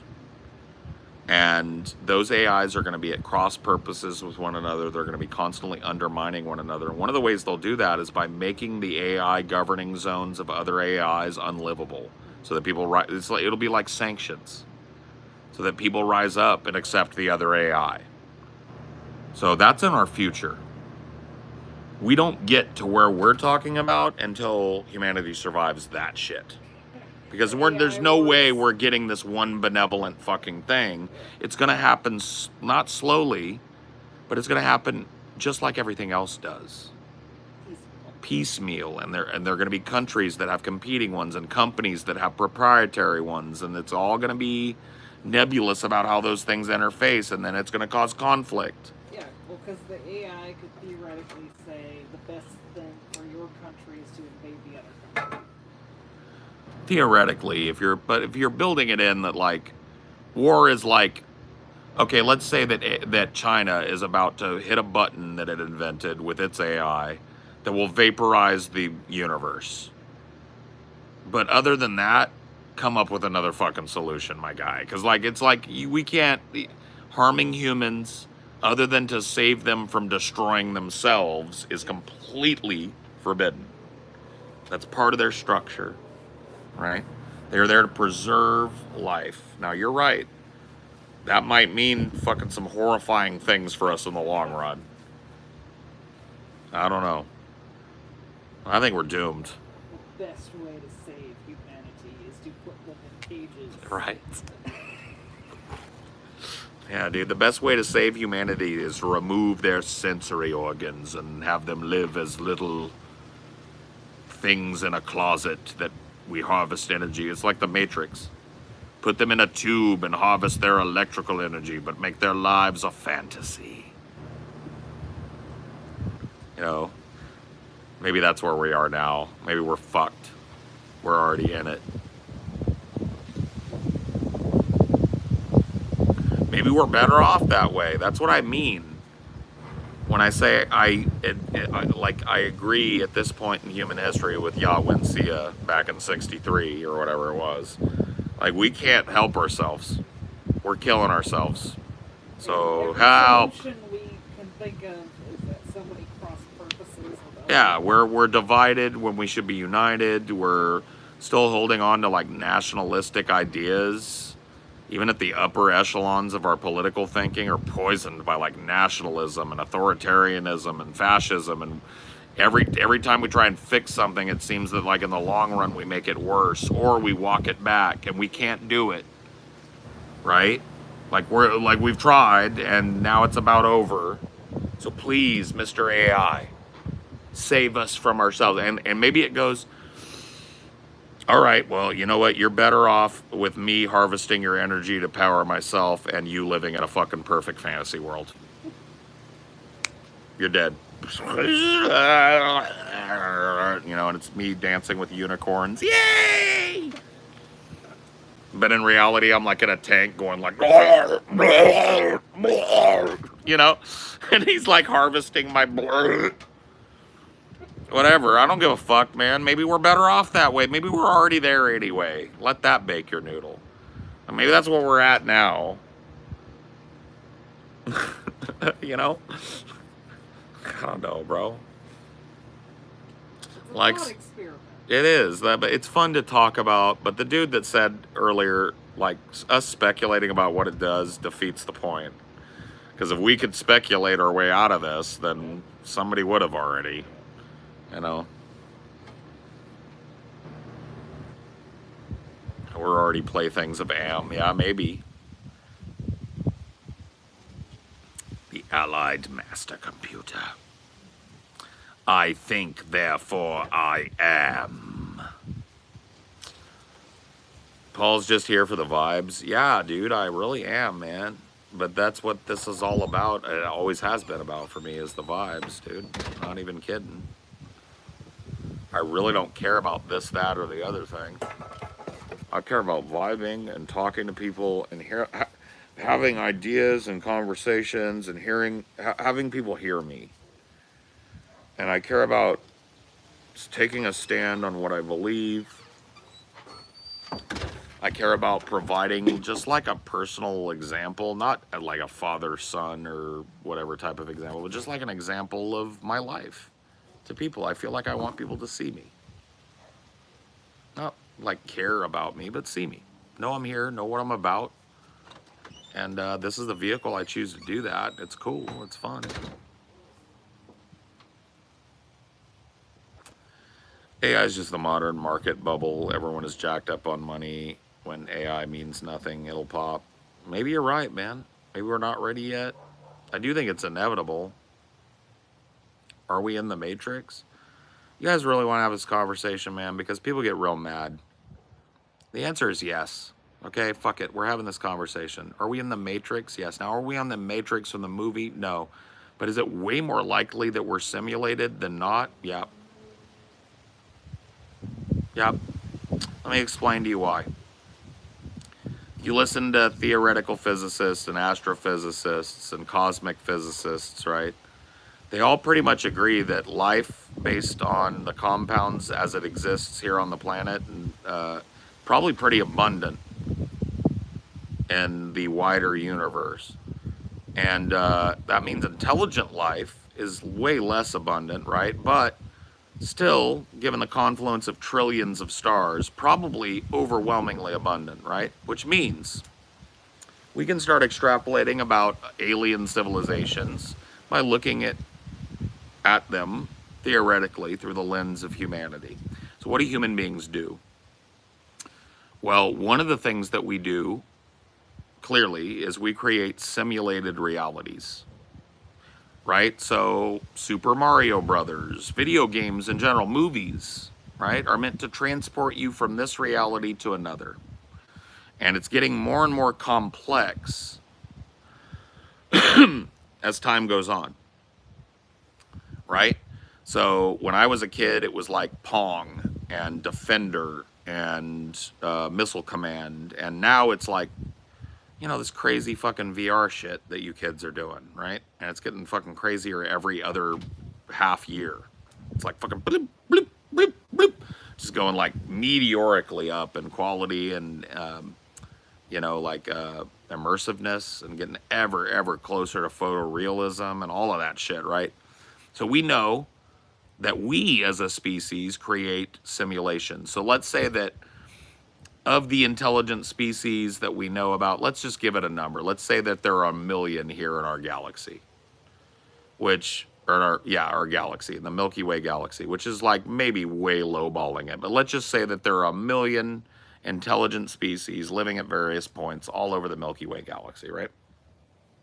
Of those, conservatively 15% create simulations. And of those, maybe 10% of those have created such advanced simulation technology that they can simulate the universe. So 10% to 15%, you're still talking about 50,000 fucking simulations or something like that, right? In the Milky Way. And that's 50,000 simulations, by the way, that are so realistic that you can simulate an entire universe down to every life within it. So now you got 50,000 of those, and you got one real reality.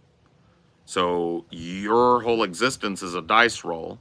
So you got, by those numbers that are all just fucking, I'm just throwing them out there for illustration, you have a 1 in 50,000 chance of being in the real universe right now. You like them odds? Now we extrapolate it out outside of the galaxy, and we add another 50,000 for every other big spiral we see in the sky, and you're looking at like maybe 20 or 30 or 40 or 50 billion simulations. So 1 in 50 billion that you're in the real universe. So yeah, we're in a simulation, y'all.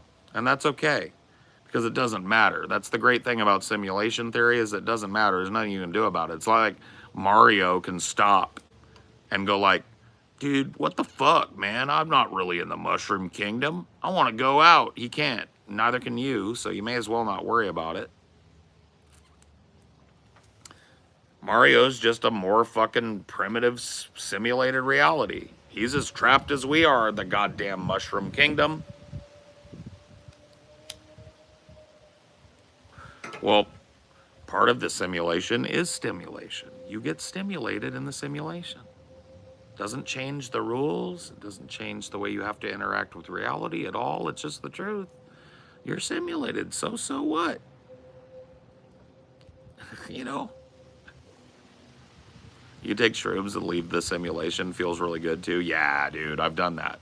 I've also done it on acid. And I want to try leaving the simulation on DMT one day.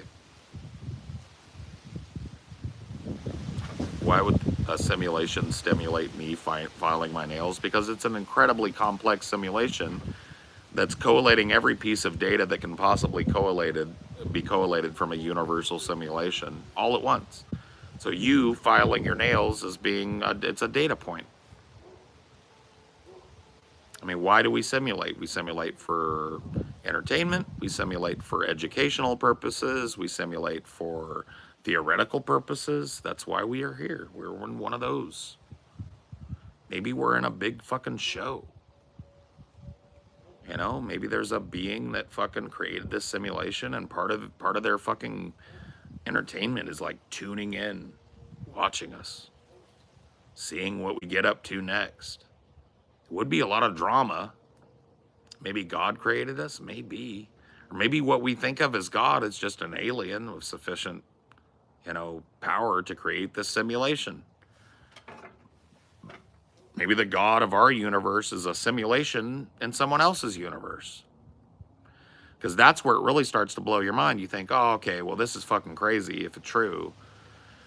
But think about this. Simulated universes, right? Here's where it gets crazy, ready to get cooked. Simulated universes are going to have simulations in them too. So now that 1 in 50 billion number is now more like 1 in 500 trillion, because every simulation has other advanced civilizations in it that have simulated within that universe. So we might be 6 layers down the simulation train, bro. And in fact, we more likely are. So don't worry. Be happy, because it's all a simulation.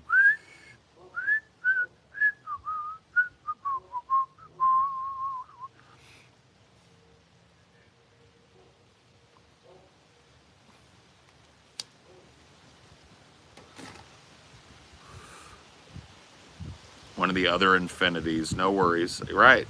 No worries. Be happy. Chase the mushroom. Get the fire flower. Woo, doo, doo, doo, doo, doo, doo, doo, doo, doo. Don't worry. Go down the pipe. There, watch out for the piranha plant. Woo, woo, woo, woo. Why worry? We're all trapped. Doesn't change anything. Probably true. Oh well. That's the biggest point of simulation theory. It doesn't change anything about your life. Just because you know you're probably in a simulation doesn't mean you get to break the rules. You're not Neo, right? You're a piece of code. You're not something that is acting on, like that the code is acting on. You are code. So in the same way Mario can't crawl out of your TV and go, help me, there's a Goomba, like you can't do it either, so why try? You kind of convinced me? Well, I was kind of convinced about 10 years ago, and it gave me a little bit of a crisis, but then I was like, don't worry. It actually doesn't matter.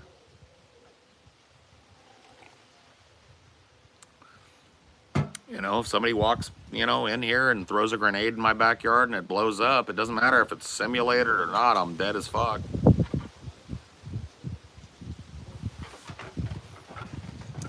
Ooh, buddy boy. You want to go inside, D? Is that what it does?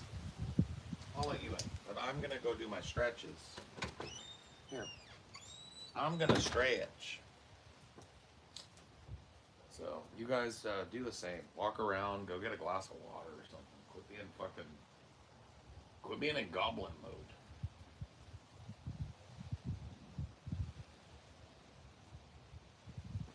Oh.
Oh man, that's the shit right there.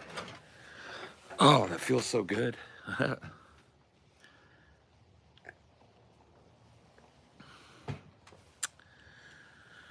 Whew.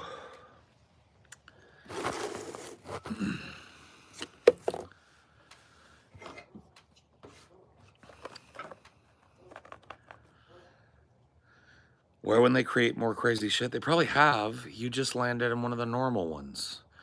Or maybe this one is the crazy shit. You ever think of that? Maybe what we perceive as mundane reality to them is like wild as fuck.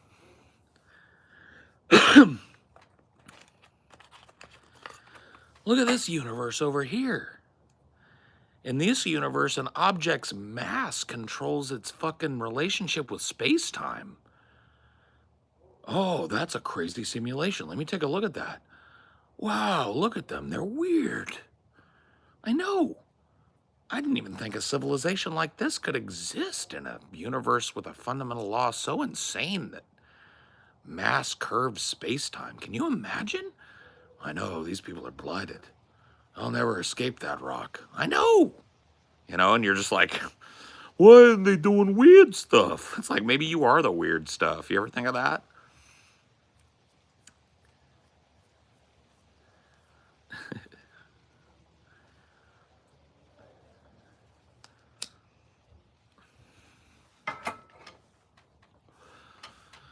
This is a simulation. I'm really mad that I'm one of the worse off NPCs. You're not. You've got a cell phone and an internet connection. You're in the top fucking 50% of humanity. Easy. You should be thankful every day you landed where you landed, because if you have time to appear in here and talk on a fucking electronic device, you've got it better than a huge swath of humanity. Just letting you know. Like I said, don't worry. No, it's all good. I'm just saying. Just want to, seem kind of down on yourself, so I wanted to remind you. You're lucky. You're doing pretty good. Yeah, dude, if you get to sit and shit on a toilet or a bidet, you're one of the luckiest people on the planet right now. If you've got air conditioner and refrigerating units, you're one of the luckiest people on earth right now. Puts life into perspective right quick, don't it?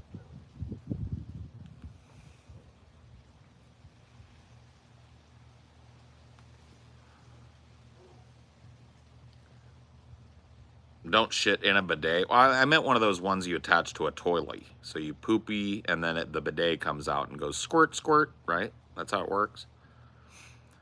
I have all those. Yeah, me too. I have a nice car. I've got glasses so I can see better. I've got a watch. You know, I was able to get my wife a ring. Like, all of those things are like put me in the top echelon, man. I'm lucky as fuck to be born where I was. And I'm lucky as fuck right now to have the economic situation that I do, and that is true of you too. If you have a device you can watch this on, you are so much better off than about 80% of humanity. You ought to be thankful every fucking second of every day. And that's just the truth, man.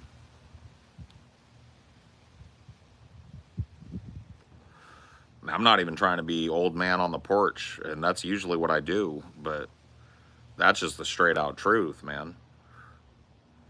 All right, back to old man on the porch.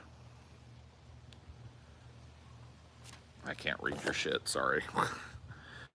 Are bidets not as prominent in the US because of big toilet paper?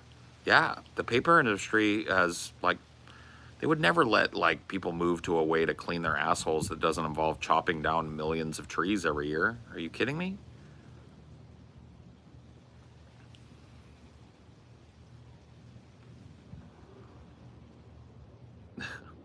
Is it really hard to tell, man? Like, I think you're one of, like that's pretty fucking crazy, dude. If it's hard to tell. Like, what culture were you raised in? Like, I'm sorry. I don't mean to be a gender conformist, but what country were you raised in where the women have beards, full, luscious beards, and super deep baritone voices? I'd like to visit that culture. That sounds like some hot chicks. I'm on my fem arc. I don't know. I just don't really like feel the need to be hyper masculine about every fucking little thing.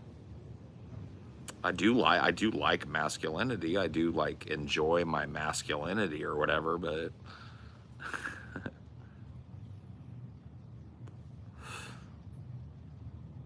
yeah, did they grow up among the dwarves? Are they a fucking Tolkien dwarf? Yeah, I know, dude. Like, seriously. Like, what? Like, I'm not, like I said, I'm not trying to be a gender conformist or whatever. I really just, like, look, dude, I feel comfortable with the gender I was assigned at birth. I've always felt like a boy. I'm cool with that. I'm also cool with whatever you feel like, too. You know? Like, I don't see why I don't see how your gender identity has any effect on my life sitting over here, so why would I fucking care? Other than, I hope you find yourself, and I hope you get your wish. You know, I hope you are eventually the person you want to see and be. I'm a toaster. Cool. Streaming again, brother. Where you from? I'm from Cali. Where you from, Hao Yang son? Is that Korean? Is that Filipino? Is that Chinese? Is that Japanese? I don't think it's Japanese. I'm gonna say Chinese. Or maybe Taiwanese? Korean. You think Korean? Hello from Canada? Hello, Canada. The physicist that was in here. Yeah, Chinese. Cool. Good to see you getting around the old filters. They let you listen to an American over there? You remember me? I think I do, yeah. I think I do remember you. Yeah, be careful. Make sure you keep your earbuds down. Yeah, don't get fucking dinged. You live in Australia. Oh, that's cool. So you're just, you know, like Chinese by birth. You ain't gotta worry about it. The Aussies don't give a shit. G'day, mate. Oi. That's yeah, I know. They're Chinese expats. I know. I was corrected already. Oops, I'm racist. I know.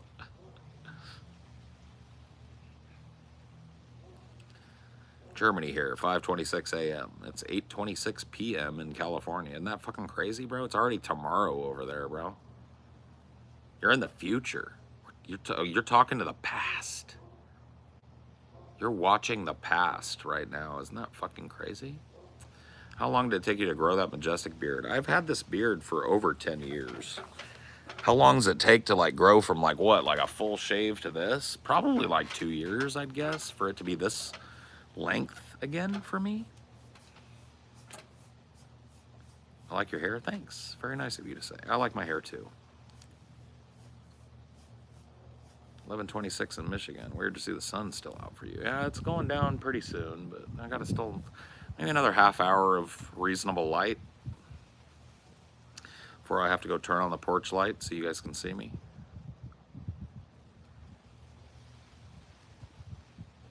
Due to the max speed of light, all we can see is the past. Fuck. Favorite color is green. I think I'm half your age with half your hair. I know, but you'll probably live twice as long as me, bro. I got all the fucking good hair genes, and I got the bad heart, and I got the fucking cancer in my family. Like, it's fucked, bro. I'm fucked. Yeah, you wouldn't trade. Trust me. You wouldn't trade your fucking shit for my shit. Trust me. You wouldn't. I'm all fucked up, bro. But I got good hair. My brain still kind of works. So that's another plus. Yeah, but other than that, man, I really got fucked. Hope my kid gets hair genes, if nothing else. Yeah, I don't know, man. I don't know. I know it's different for people, and I really can't speak out of school because I've never had a problem with balding and stuff. But I feel like some dudes just put way too much shit into like keeping a head of hair when it really doesn't fucking matter, bro. Just like embrace it, let it happen. Keep your hair nice and close. Wear a fucking do-rag. Wear a hat. I don't give a fuck. Like, I could see it being like, oh, this sucks. I want to try and save it. But like, these dudes that are like taking a strip of skin off their back and having it put on the top of their head. Fucking having their ass cheeks carved up and putting ass cheek hair on top of their head. That's fucking nuts, bro.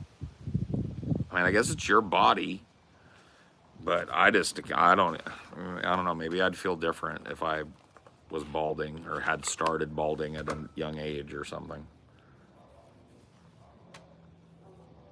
Yeah, I mean, wigs or whatever the fuck, right?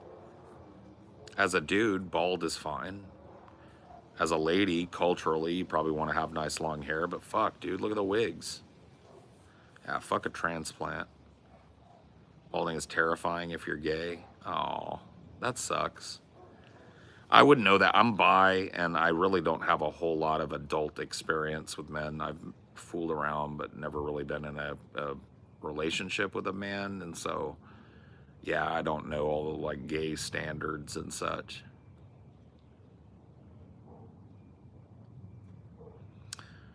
Oh, yeah, I'm not trying to be, like, chicks look great bald, too. If that's what you choose to have your hair, that's fine. I'm just saying. I know culturally the typical response is for ladies to have hair and have longer hair usually, not always, but like I'm just saying, I'd find a way around that shit. I wouldn't let it like ruin my life. I feel like some dudes are just like their confidence is so in the toilet, and then it's probably because of feedback. Like you ladies have got to be nicer to guys, bro. Because dude, my head of hair or whatever would not make you have a good relationship with me. I'm sure it's probably fucking won me like attention and stuff in the past, but I don't think that makes me a good partner, like at all.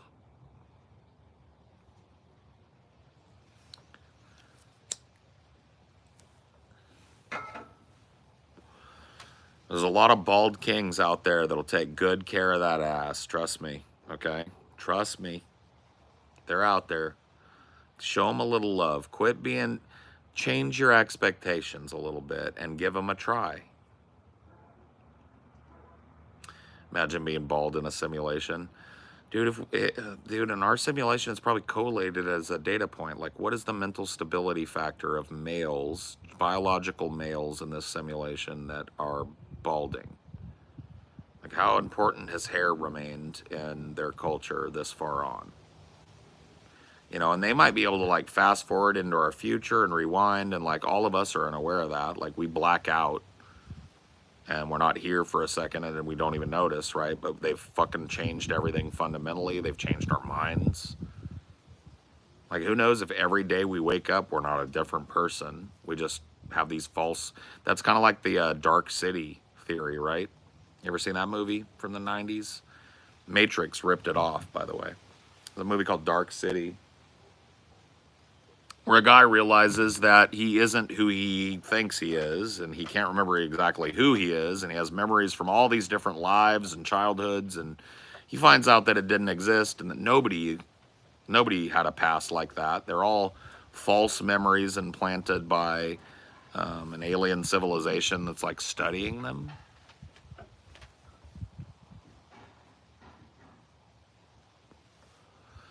Well, that's the scary part of the dark city, you know, hypothesis or whatever you'd call it, right? The dark city narrative is that, you know, if we're in a simulation, your memories are just as malleable as the nature of reality, right? So if they want you to be a different person every day, then maybe you just are implanted with false memories of what you thought your life was, and today this is you, right? Today I'm Paul Zigo, a guy that fucking does the internet for a living, right? And I have these false memories of being that for the last 10 years and all the shit that happened to me.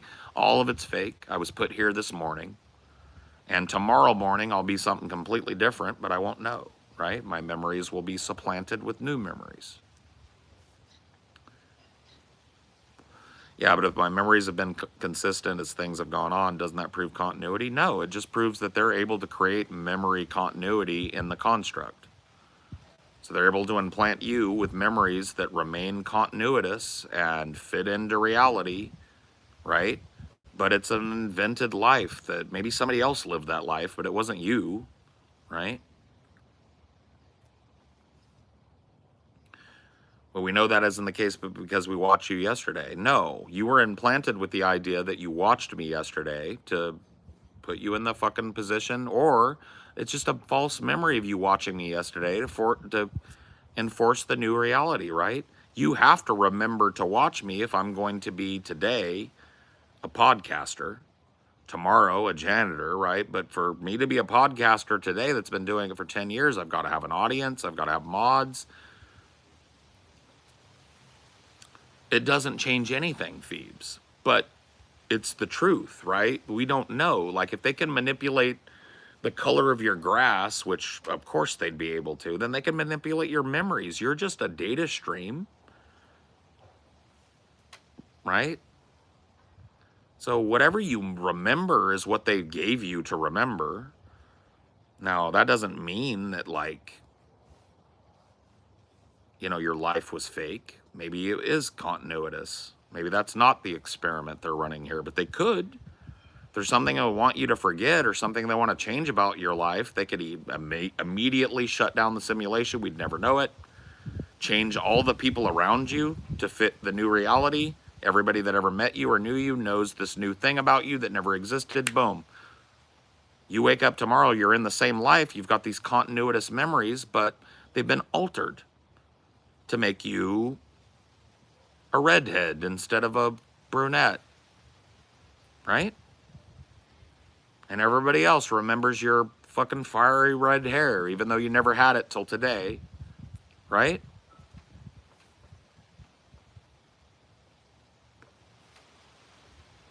Because all they've got to do is just put in the new data and it collates and uploads the new data. Why? To see how you react differently, to see if it changes your life. Why do we simulate things, right? Why do astrophysicists create theoretical models of black holes and simulate them in the computer, right? Why? To find out about them.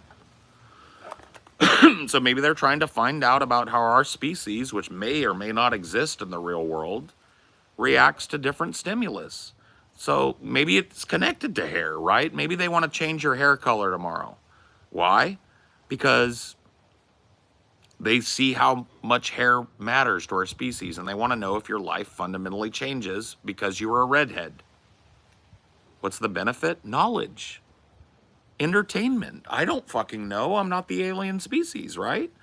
We benefit from simulation because it allows us to create theoretical models that would otherwise be impossible to do, right?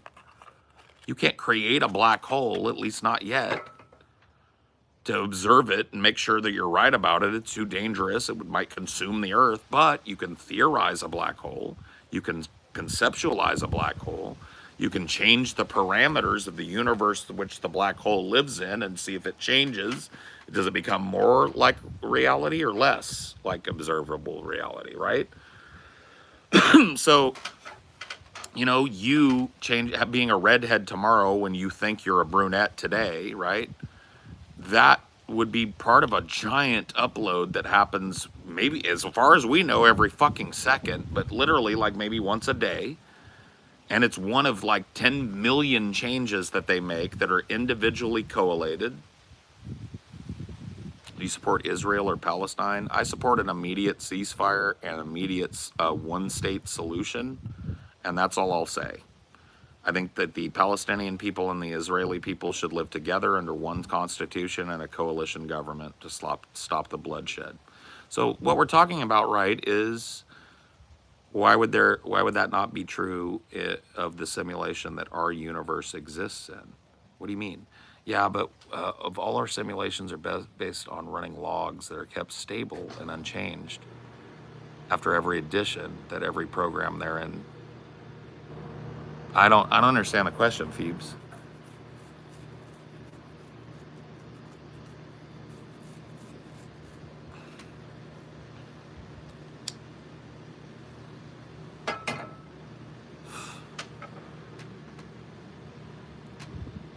My issue with this is the implication that all these advanced life forms evolved the same technologically. They didn't, but the ones that are running ours did.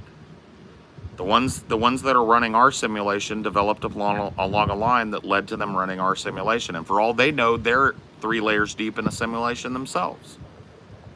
Right? Because like I said earlier, if you've been listening, one of the things that are happening in these theoretically trillions of simulated universes is other simulations are being created.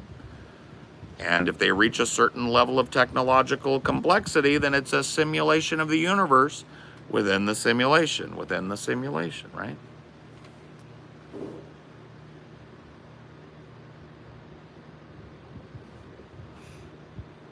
No, Draximus. This line of thinking does not matter to you at all. Because if it's true, you still have to live by the rules of the simulation. If you fall down, you're going to bust your head open. If you quit your job, you're going to be destitute. If you fuck around on your wife, she's going to leave you. That doesn't change just because you're in a simulation.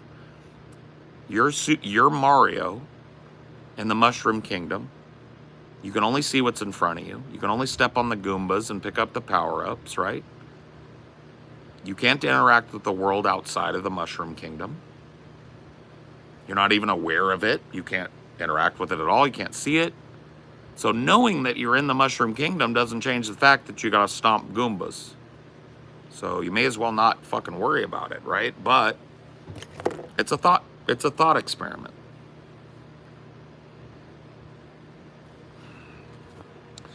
So if our memories can be changed at will by the manipulators of our simulation, that seems to contradict one of the basics of the science simulation, machine learning. What? The basic idea of machine learning is that individual programs in a simulation log what happens to them, and they do overcome it and use that to perform better. Changing the logs breaks the program. You're basing your knowledge on this theoretical hyper detailed simulation on our current technology. Yes, under our current technological constraints, you're correct, but we're talking about a theoretically fucking like infinitely powerful simulation here. What could you base it on? Theorizing outside of our current knowledge. The same way that Copernicus looked up at the heavens and saw fucking planets and not gods or whatever the fuck, right?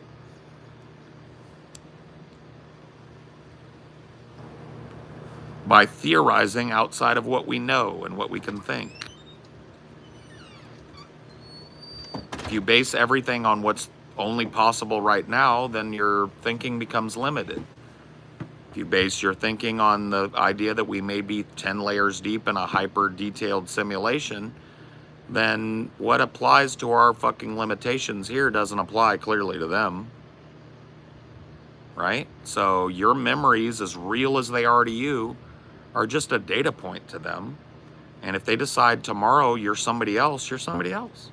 And you never knew it. You have another set of false memories. You lived a new life. And you never know any different. Here's something adjacent, kind of going back to what we talked about earlier. What if we give you your government AI, but we also give it every AI dystopia novel and movie and say, just don't do that? I mean, yeah, it would, but it would be able to collate all that data in one fucking nanosecond and be done with it already. You know, like it would already avail itself. It would have that knowledge. That would be additional, like, maybe. I don't know. Or do you think it would just result in horrors beyond our comprehension? Maybe. Yeah, we might fuck ourselves with that. We may just like let it look at it because it's going to look at it anyway. Yeah. But why wouldn't I assume that an infinitely complex simulation still follows the basics of the scientific field it's based on? Because they can control physics. So, like I was talking about earlier, maybe we're the weirdos. Maybe gravity doesn't work this way in whatever real reality is. And this theoretical model that we're living in is to test what it's like when beings live in a place that's so fundamentally, theoretically, and physically different from our universe. Let's see how life progresses in a universe where gravity bends space-time with its mass, right? You get me? So what we consider to be normal, what we consider to be our science, let me take it a little deeper with you, okay? Let's talk about the shooter and the farmer, which is a big fucking theme in the Three Body Problem, which is a Chinese trilogy of novels, also a Netflix and Chinese show. A really smart show. And there's a physical hypothesis, right? There are two physical hypotheses. Let's go balls deep. The shooter and the farmer, right? So let's say in a reality, in a dimension above ours, or in a reality that has an overview of ours, right? There is the greatest sniper in that world, right? Is shooting at exactly 10-meter intervals, a bullet. And it's going, boom, it's creating a hole in the wall for him, right? And he's practicing. Boom, boom, boom. And it's exactly 10 centimeters. But let's say that we're one level down from him in the universe. So like we're in the third dimension, he's in the fourth. So the shooter in the fourth dimension is shooting at a wall. He's practicing his sniping. He's making these perfect shots, right? Boom, boom. And they're always 10 meters apart, right? But from our perspective, in our universe, what we observe is a hole appearing. It just appears. And as time goes on, science develops amongst us, and we base our science in large part on the principle that every 10 meters a hole appears at this interval, and it's never any different, right? And we base all of our physics and all of our understanding on the principle that no matter what, at this time every day, a hole appears 10 meters from the other one. Boop, there it is. Boop, there it is. Now our understanding of the universe is based around that fundamental law. But unbeknownst to us, it's arbitrarily happening on a plane above our existence that we can't perceive. And the shooter stops shooting. So now one day, the hole doesn't appear, or it appears somewhere else that it wasn't supposed to. And our entire physical model crumbles. Everything we thought we knew about the world we live in becomes complete bullshit because the shooter in the fourth dimension just did something else. So it's completely inconsequential in the fourth dimension. But in the third dimension, it changes our whole fucking perception. It undermines everything we think is a fundamental law of reality. Now, there's a second one of these hypotheses that gives us a little bit of a different thing. Hold on, let me finish, Phoebes. That's the shooter. We're going to talk about the farmer hypothesis. So let's say that we're all turkeys. We live in a barn, right? And our whole world is the barn. And we have a turkey society inside the barn. And we observe every quarter inch of the barn. We know its dimensions. We know how it functions. And we start to develop a theoretical model of our existence based on where we live, the barn. There is the barn, right? Here's the corner. That's a spider web. That's a spider that lives in our barn, right? And they're pretty good eating if you can get them. That's a cricket that came under the door of our barn. You can eat that too, right? And one of the parts of our theoretical understanding of the universe is that at 3 o'clock every day, a being opens the door and brings feed and dumps it. And this happens every day. So our turkey scientists watch that happen and create a fundamental law of reality. There's spiders in the corner. The barn is our world. Here's the dimensions of it. Here's what we can and can't do within it. And every day at 3 o'clock, a person shows up through the portal and brings food. And food is abundant. And we eat it. And we don't have to worry because we've understand now this fundamental law of the universe, right? But here's the problem. Yes, this is fundamental common sense, but carry with me. One day, after the turkey scientists have developed this law and developed a bunch of laws based on it, 3 o'clock comes and nobody shows up. Right? What happened? It's Thanksgiving. The farmer shows up a little late with an axe and he murders every turkey in there. Plucks them out, sells them to market. So it turns out what they thought was a working theoretical model of your universe was just a fantasy based on their limited ability to observe reality. So that's the shooter and the farmer, and that is exactly what we're talking about here. It's about simulation theory. This is how this answers your question, Phoebes, and I don't know how much deeper I can go with any Q&A. Okay? You have to understand that what we consider to be right now maybe can use this example. 200 years from now, assuming we don't kill ourselves, it's probably going to be looked at as barbarism that we bombarded cancer patients with radiation. It's probably going to be looked at like we looked at leeches, right? Bloodletting, phrenology, right? But right now it's the cutting edge of our science. If you got certain types of cancer, you're not surviving without chemo, right? Well, chemo is different than radiation. Well, you get my drift. Those types of things that really drain your body out and almost kill you to kill the cancer will be looked at in 200 years of medical progression as barbarism. So what we know right now is future barbarism, right?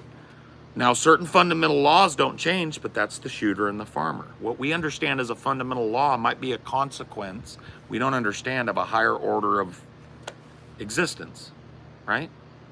Some fundamental thing about the universe that we just can't see, can't measure yet, because we haven't got the technology yet, right? So if you, I understand that's a tough fucking theoretical model to follow, but I actually find it to be pretty easy to understand if you really think about it. Yeah, I think I get what you're saying. Let me make sure. Is it essentially that you can only extrapolate so far based on human perception of reality due to the possibility of powerful outside forces? Well, yeah. I mean, I'm not saying I know for a fact that we're in a simulation, but I'm saying if we are, and I think it's a good chance we are, then the rules are only what we've been given. Our reality, our observable reality is only what they want us to see. And our inner lives are only what they want us to experience. And if they want to change it tomorrow and have you never know, they can do it. Just like we can change Mario into Luigi by changing the sprite color. You know?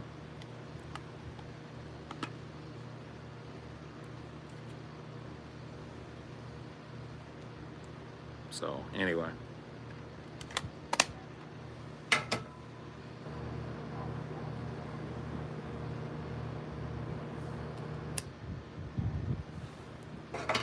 Right.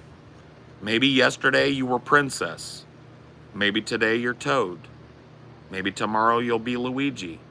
Maybe for the next 6 months you'll be Mario. Maybe after that you'll be Luigi again. You don't know, right?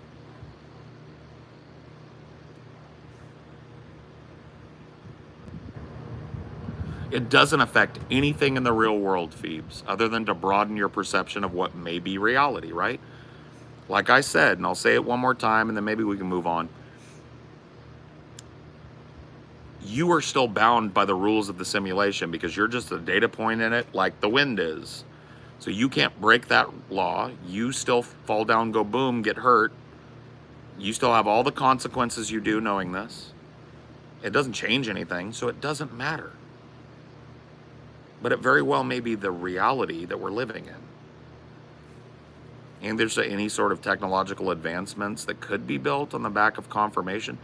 Why would they ever let us do such a thing unless they want to see how we'll react to it? So in this simulation, and if they would allow us to get to that point where we could like peer out of the simulation at them, maybe that's what the simulation is for, to see if we can get there. Maybe they would never let us come anywhere close to getting that. They have control over it all, right? They want to shut down a line of scientific thinking. It disappears overnight and nobody knows it ever existed.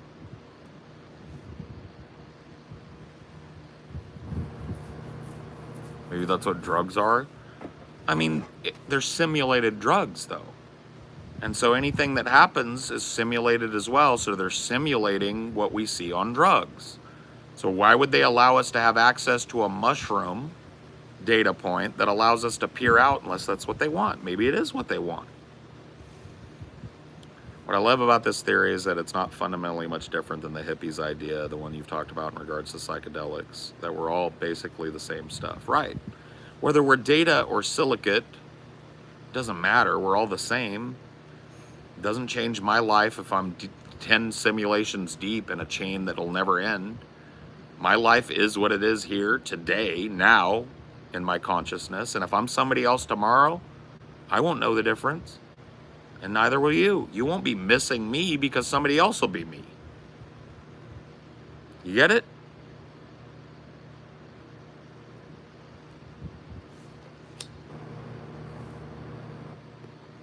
It's interesting, right?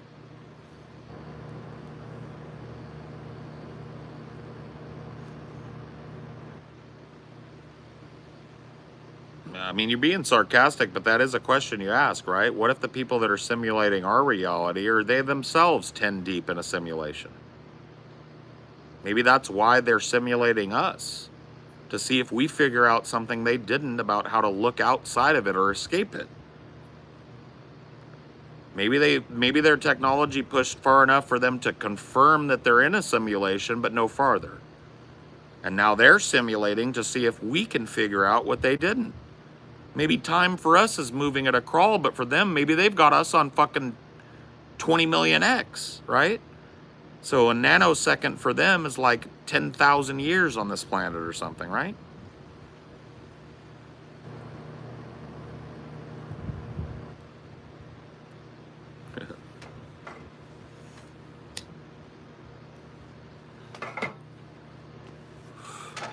I could see someone going insane. Yeah, you could really drive yourself nuts thinking about it, because if you start extrapolating out, I'm being watched, I was somebody different. Like, these types of ideas can be very dangerous to put in somebody's head if they have certain types of like mental problems. So it isn't harmless in that way, but it doesn't change fundamentally. If you're just thinking about it purely like we are here, as I'm presenting it to you, by the way, not as truth, but as a thought experiment, right? There's no harm in that.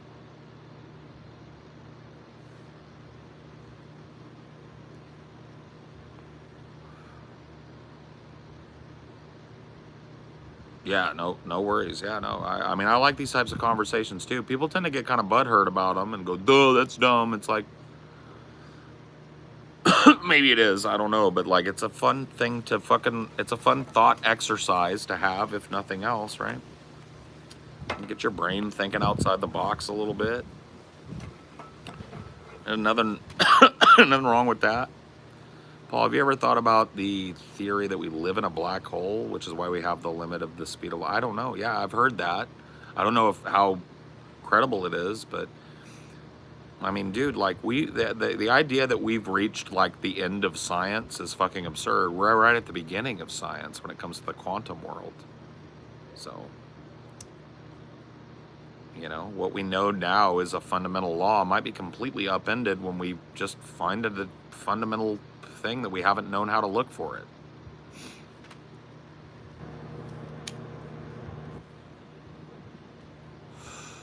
Think about how young medical science is. I mean, all science on a cosmic scale is like a baby. Now, there is no end of science. And if there is, we're nowhere near it, you know? Irony of having this conversation while looking like a group of evolved Australopiths is very funny to think about. We're just smarter apes. Oh, yeah. No, you're absolutely fucking right, dude.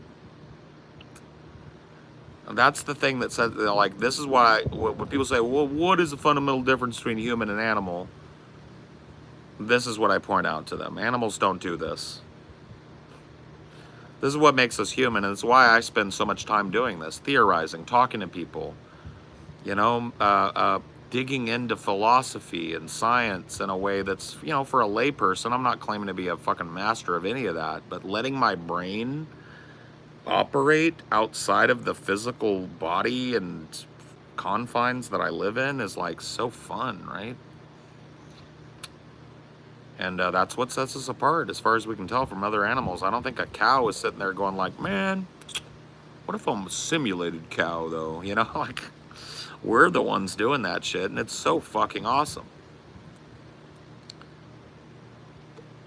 No, I didn't do the Warhammer route. I ended up getting into watches, so I've got a growing collection of 5 watches. Speaking of evolution, can I bake your noodle with something I thought of the other day? Evolution is the law of the universe, not just life. No.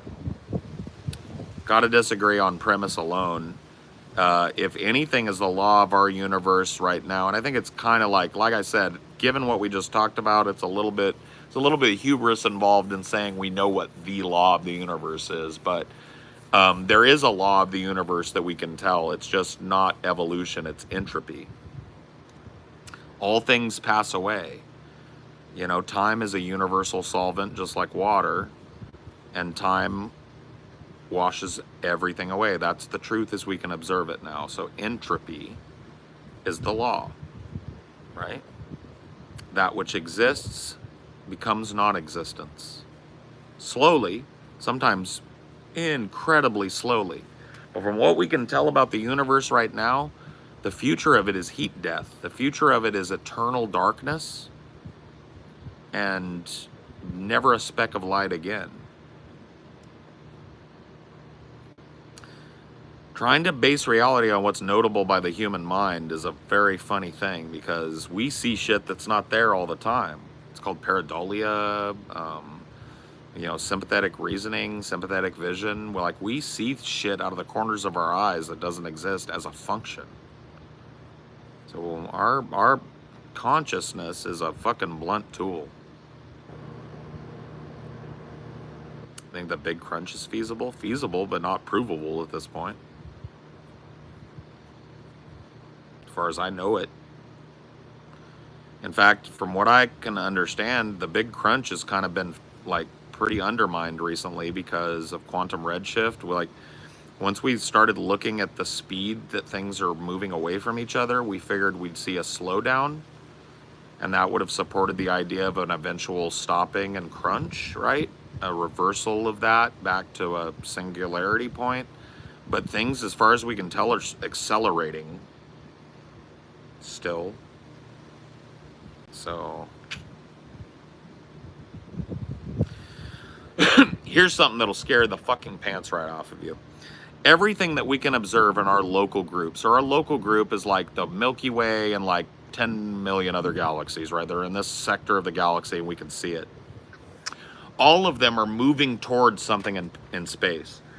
And they're all moving towards the same point. but we have no idea what it is. And theory can't really explain it yet, because in order for us all to be heading towards it, and it's not like we're heading in the same direction due to the Big Bang. We are being pulled off course towards something in space called the Great Attractor. You can look this up. It's fucking spooky. We don't know what it is.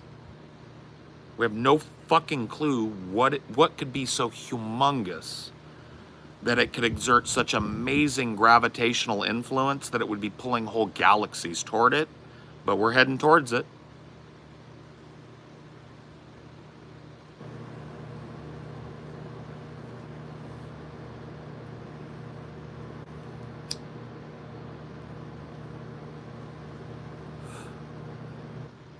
It's called the Great Attractor. You can search it.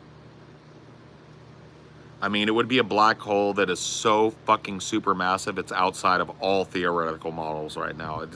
It's almost off the table without completely redoing what we know about black holes or what we theorize about black holes at this point. Like, nothing explains it. There's something out there of such mass that it's exerting gravitational pull simultaneously and with equal pressure on every galaxy that we can observe in our local group. And we have no fucking clue theoretically what it even could be. Yep, the Great Attractor. See? Well, I just got goosebumps. I know, right? So that's why I said, don't get too locked into this idea that we know what the fucking universe is about. I don't think we know shit. I think we've got a good idea of how things work day to day here, but outside of our little fucking bubble here, I don't think we know shit about shit, man. But like I said, supermassive black hole on a scale only fucking like that breaks all theoretical models. It doesn't make sense, right? In our current theoretical understanding of black holes. No, that point is not the middle. That's the fucked up part. As far as we can tell, it's a random point in space. It would not be what we would theorize is the middle of the galaxy. That's what makes it fucked up. It's not like we're being pulled towards some theoretical center of things. The galaxies in our local group are being pulled towards simultaneously something huge, man. But it's not the middle.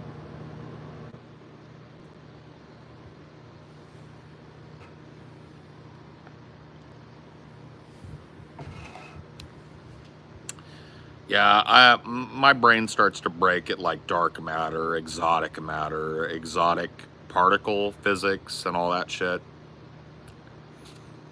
Yeah, it's not the middle at all. In fact, it makes no sense where we're being pulled towards, given the relationship of things outside of our local group, although our ability to observe those are very limited.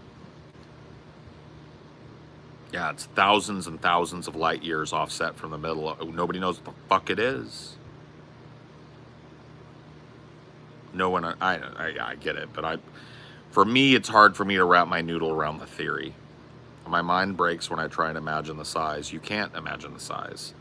Even scientists can't theorize what it even could be. Like, theoretically, it almost breaks our model of reality, because something that huge with that much mass should not exist in our universe. It just shouldn't. We have no model to explain it, no aggregate galaxy model where like some galaxies collided and created some supermassive ultra star out there or something. Like, there's nothing in our models that even begins to explain what the attractor may be, what it could be, right?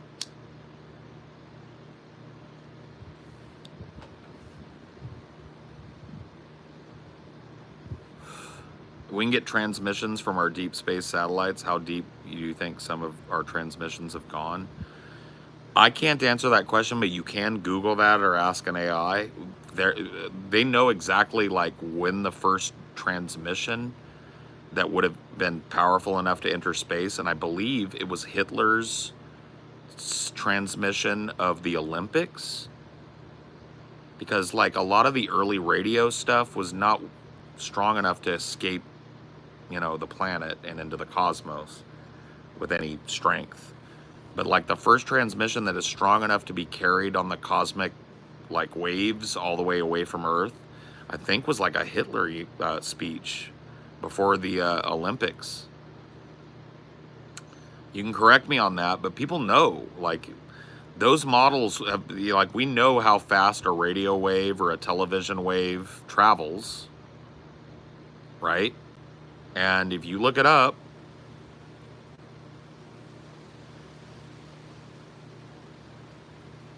it's less than 100 light years and signals tend to dissipate. Yeah, right. But they dissipate and become noise, but over an infinite stretch of fucking, like, spectrum. So theoretically, a species that can account for that could put those messages back together and read them, you know, a billion light years away.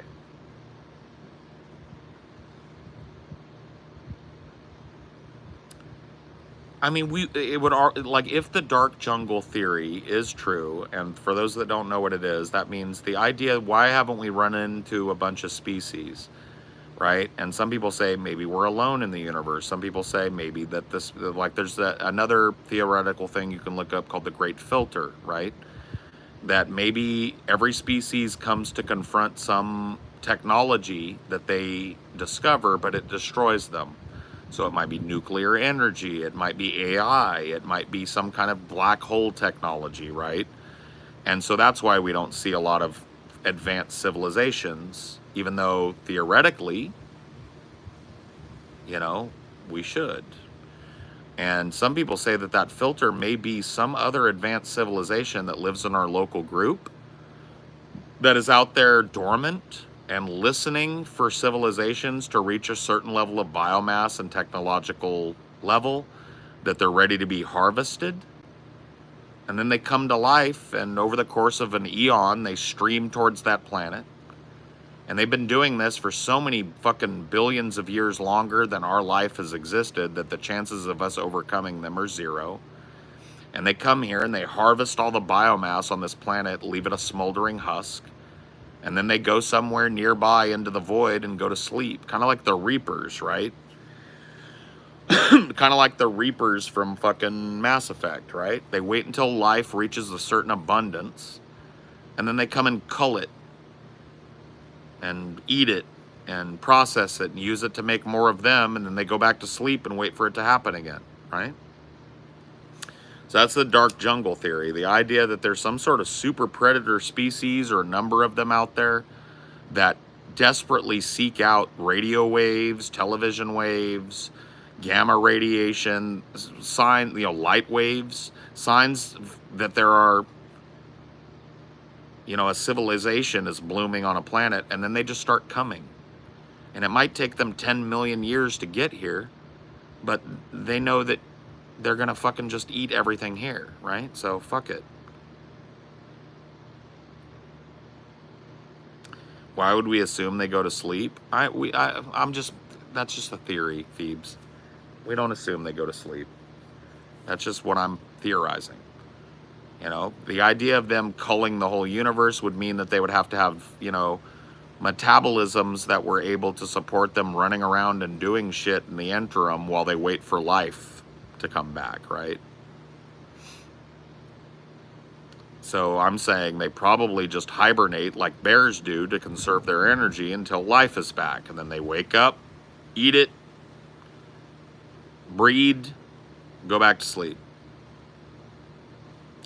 No, I'm talking about, yeah, maybe it is individual plant. Maybe they are out there on a turkey hunt, or maybe they know that it's going to happen, and so they just wait for it to happen, Like, I don't know. I can't be in the brain of this theoretical fucking, model. Brain-breaking conversations, as always. Yeah, I guess. Yeah, I don't know, man. I live for this type of shit, man. I really do. I wish I was smarter so that I could be more accurate about some of the things I'm talking about.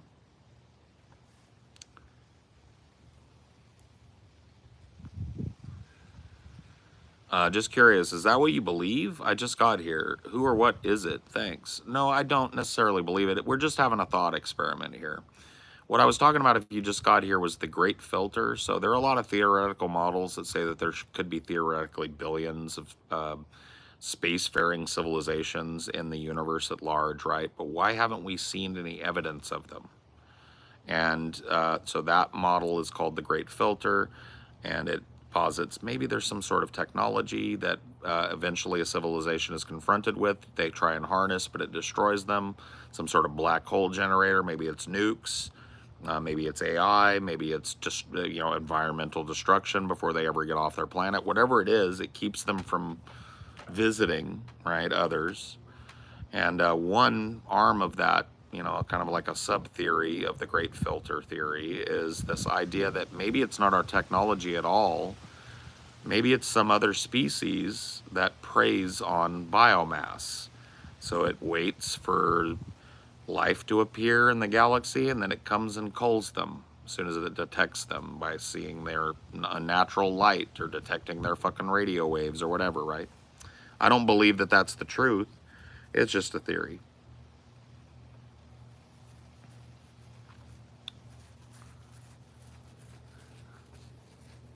It's just a fun thing to think about when you're a, average intelligence person who's kind of mind blown by the hugeness of things.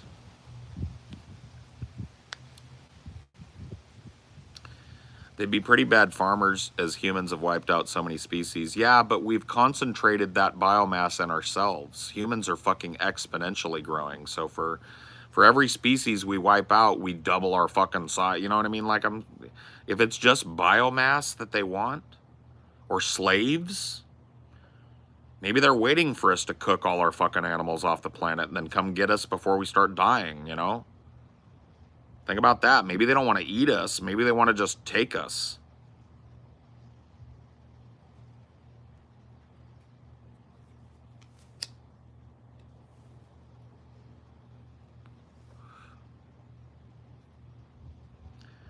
Dude, I wish you would make a new, smaller Discord. I've been thinking about it. I think I may set one up. I've been thinking about it lately because I hate fucking hanging out in the other Discords now. I'm not trying to hate on anybody that's in there, but dude, it's just fucking, I'm annoyed as fuck by it.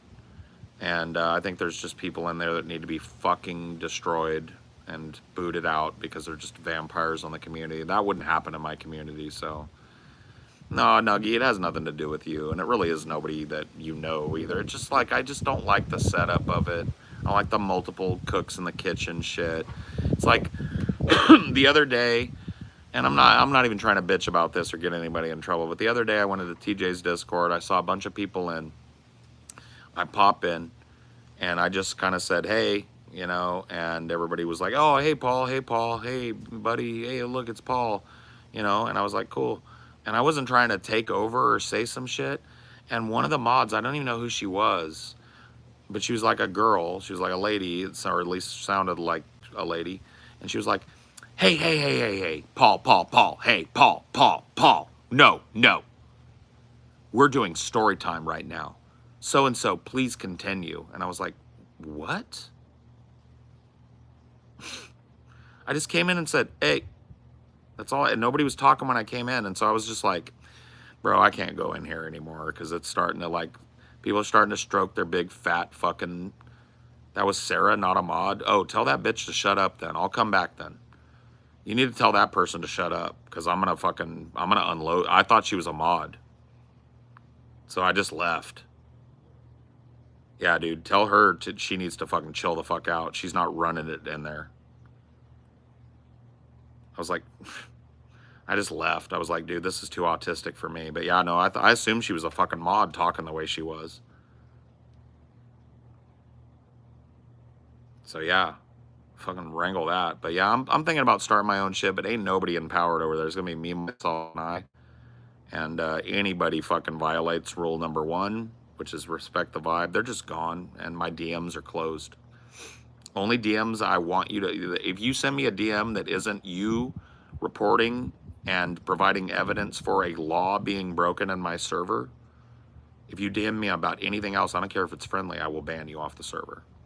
I don't want to get DMs. The only thing I ever want to see my DMs light up about is you telling me, here's a screenshot Or here's a fucking quick recording I did of somebody threatening somebody's life over and over again last night. Other than that, my DMs are fucking closed. There is no power to be had. If you suck, you're gone immediately. I just ban you and I never think about you again. And we get ourselves pruned down to maybe 50, 60 people who are grown up enough to not fucking vampire the community and still have talks.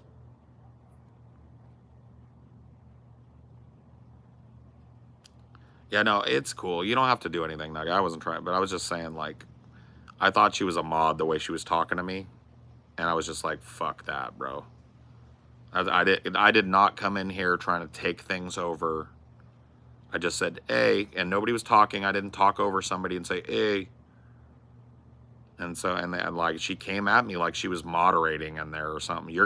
She said something like, you're gonna piss off Mama Bear. And I was like, oh, okay, let me get the fuck out of here, weirdo. And I just left. I haven't been back in there yet. I was like, ooh, okay, Mama Bear, huh? That leaves a bad taste in my mouth. For reasons that will be obvious to some. I was like, we got another one of these happening? Uh-oh, I'm gone. The only girl mods are me and Princess, and neither of us would say that to you. I mean, if I was being a dick, you could say it to me, but I wasn't. I literally just popped in, and people said hey to me, and I said hey back. That was it. Yeah, so I ain't going back in until that shit's fucking swept up. But the real answer is I just need to recreate. It needs to be reborn. Maybe, in fact, not even maybe, completely under a different name. You know, maybe it's the Golden Path, or maybe it's some other fucking Dune reference, or maybe it's something else. I don't know. It'll be my shit, though. I'm going to decide what is and what isn't. I'm going to decide on the rules. Don't forget to invite me. Everybody, you know, I don't want to be like advertising and shit on TJ's server, but I will tell people it's there. I don't think he'd have a problem with that. It's not like I'm competing. You're going to piss off Mama Bear is crazy. Dude, I know. That's why I fucking left, bro. I was like, dude, I was down to like chill and play some Tsushima, get in a conversation like we're having here. And as soon as I came in and people said hey to me and I said hey back, some fucking lady is telling me she's about to go Mama Bear on me so some dude can finish some fucking cringe fucking story. I was like, all right, I'm out. You know what I mean? Like, I'm fucking out, bro. Mama Bear, give me a fucking break.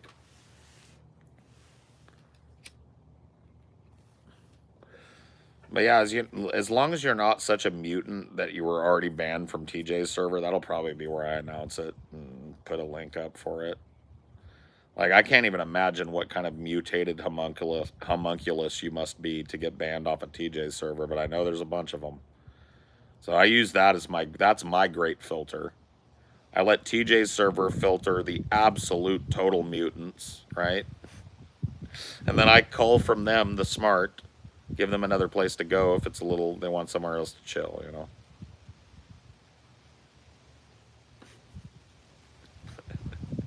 I don't know what kind of fucking... Dude, I don't know what kind of literal dog you've got to be to get banned off a fucking TJ's server, bro. But there are people that are... dude, talk to Nuggy. I bet she bans a person a week. At least. I may be underscoring it.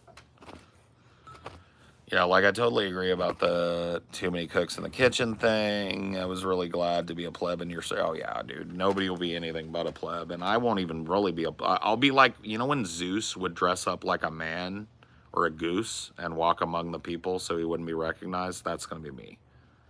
You guys won't even hear about it because like somebody will just get struck by a lightning bolt and you'll be like, dude, I haven't seen Autismo 9 lately. Where did he go? I'll be like... I fucking have no clue. You know, people come and go.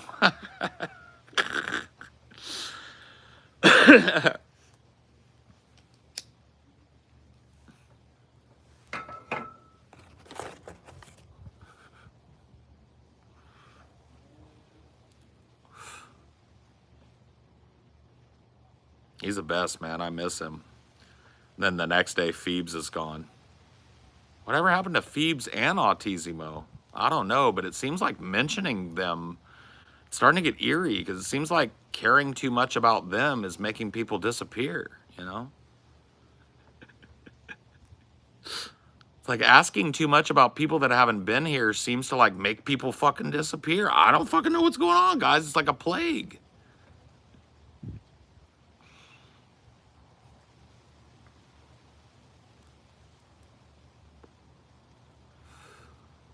Oh yeah, dude. Hey, bigotry is an insta ban.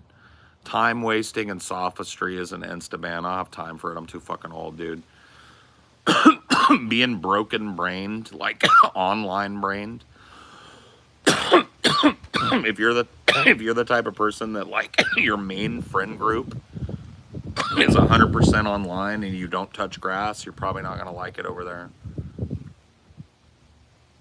Like it's gonna be a place to like have adult discussions and chill and smoke weed and play games and like not have retarded people with social problems. And I'm not even saying like don't come if you're autistic. That's not what I mean. I'm not otherizing or trying to. I'm saying like 90s retarded, like people that are there to waste time or people that are dumb and can't be helped. Like they will not last.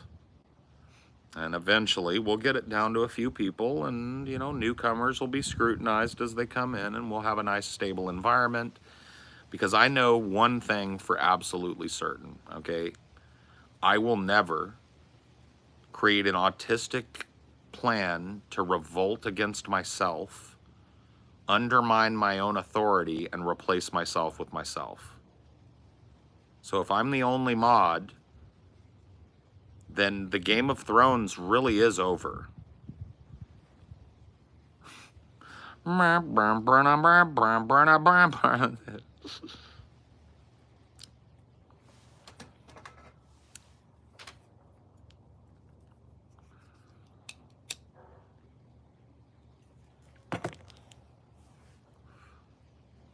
I do feel bad for people whose social life is all discord. The internet always erodes standard social conversations and politeness. Yeah, that's why I brought it up. Not to make fun, but to tell you that I am at a point in my life where I'm too old. I can't help you if you're socially so behind that I can't have an adult. But see, here's the problem. And I'm not even trying to call them out again because I banned them, so I shouldn't talk about them. But let's just say, like, a person recently had a fucking kind of like argument with. It was so fucking apparent to me that they were not living in reality. They were not interested in hearing about what reality is, that they wanted to have a fantasy land conversation. But the problem is I didn't realize I was having that conversation until like an hour and 20 minutes in. And bro, an hour and 20 minutes to me is ultra precious, bro. I could have made money in that time, and I was trying to do something that I find to be fun, but I expect to be like listened to. And this person was not there to listen. This person was waiting for their time to speak. This person wanted to excuse a do-nothing lifestyle and used a number of really, like the one that really got me was their claim that they were physically disabled, so could not do manual labor. And when I asked them what they had, their answer was sciatica. I'm a dude that's back is literally bent like a fucking question mark, and I've worked my whole life. I used to work with a dude that had no arms and legs. What is a do-nothing lifestyle? Sitting around, bitching about your circumstances, doing the bare minimum, expecting the world to cater to you, expecting the world to give you something comfortable, getting to skip the line so you get things that it took other people fucking 20 years to attain and achieve. Everything should be done for me. It's kind of like, I hate to be a boomer about it, I think it's based on how some kids are raised now. I feel like parents are kind of checked out and they're not teaching kids things like the value of a dollar and their eventual need to live on their own. And so, you know, the numbers of kids staying home into their 20s, 30s, 40s is fucking skyrocketing, right? And people that are living in that sort of bubble, and that doesn't mean that everybody's a need. Not everybody's living at home. But if you're just got a bare minimum job, and every time I'm around you, every other time I'm around you, it's like, oh, I hate my fucking job. I'm so sick of it.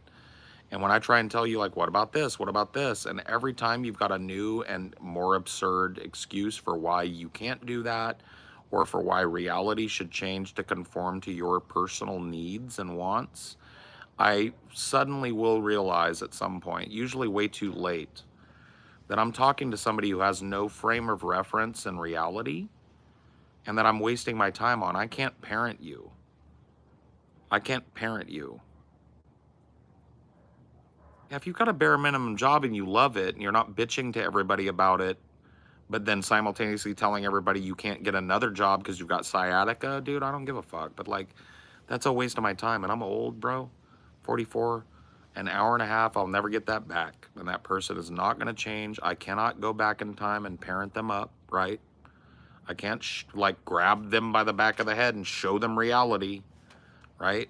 So my only choice is to either have a fight with them, which is the choice I made, to like argue with them and try and call them out on their behavior, because it really is like borderline mentally abusive behavior to waste people's time being sophist and to waste people's time fantasizing when they don't think you're fantasizing. So yeah, man, I think it's borderline like abusive. So your choices are either fight with that person and hope they believe you when you tell them like, I don't want to hear from you about your woes and no more. Save that for when I'm not around, right? Or, you've just got to accept it. Just be like, oh, well, that's the way that person is. They're just going to bitch about the same things all the time. And anytime somebody gives them advice, they're going to say, thanks for the advice, but I've got sciatica. I just can't do that. I can't watch that nothingness. It's like watching somebody literally like spin their wheels in the mud, but never get out to try and brace the wheel.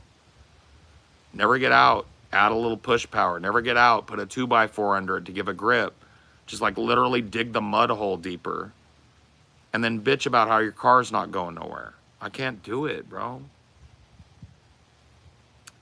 I can't do it.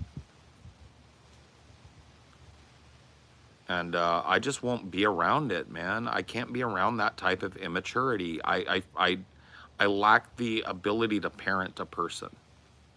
And that's what these people need. They need a therapist that will help them to learn the things that their parents didn't teach them. I'm not a therapist. But I don't know that I need to be one until I've wasted hours of my time talking to a person before I understand that they're not serious.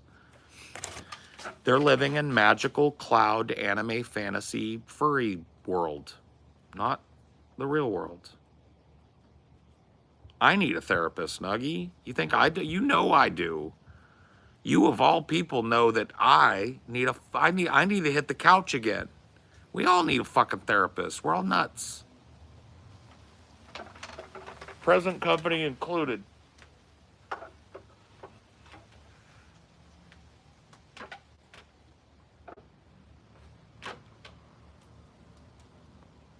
Oh, fuck me, dude. Give me a sec. Wow. I'm going to do a little stretching of the legs. I guess I can take you guys with me to do that. I'm not really going to do yoga. I'm just going to walk for a minute. Yeah, Phoebes, I did a little walking around out here today. I know it's going to be too dark for you guys to see me, but I'm out in my backyard. I did a little walking around back here today to see if I could find one large insect. And I found a June bug. Not very large, they're about the size of a pencil eraser, maybe a little bigger. But no, like, mantids, no grasshoppers, no locusts, no large, like, stick bugs or anything like that. I think stick bugs aren't endemic here, but you get my drift. Like, they used to be crawling all over everything in the summer when I was a kid, and I lived right in the same geographical area. I'm not fucking 40 miles from where I grew up. So same patch of dirt, same biome. But I have not seen a mantis in the 4 years I've been here. Maybe I've seen one. I haven't seen like more than maybe one or two grasshoppers. I haven't seen one in this yard in the 3 years I've lived in this house. Yeah, I don't know. It's a pretty fucked up situation. We're talking about like insect biodiversity collapse.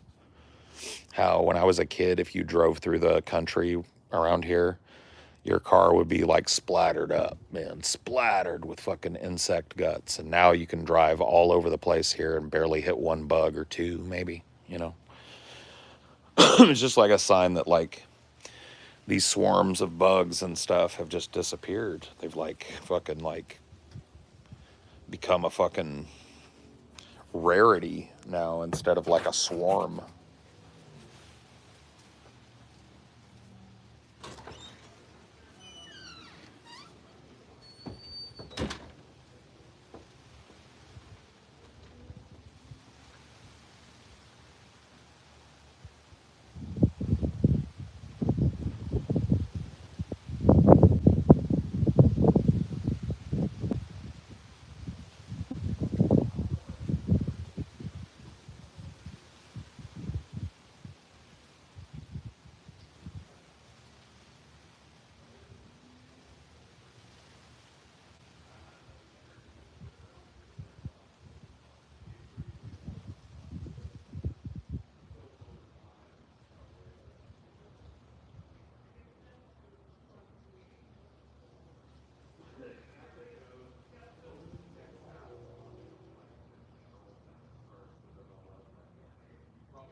General Chang said we've got to do it now.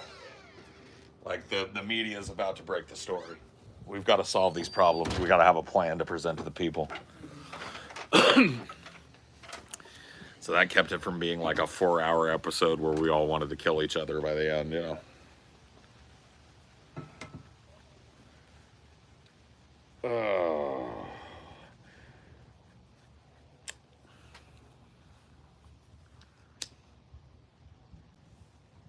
You think this one's gonna do it, or do you want me to go run? And get Or some? we'll be fine. Okay. We'll probably have to go tomorrow.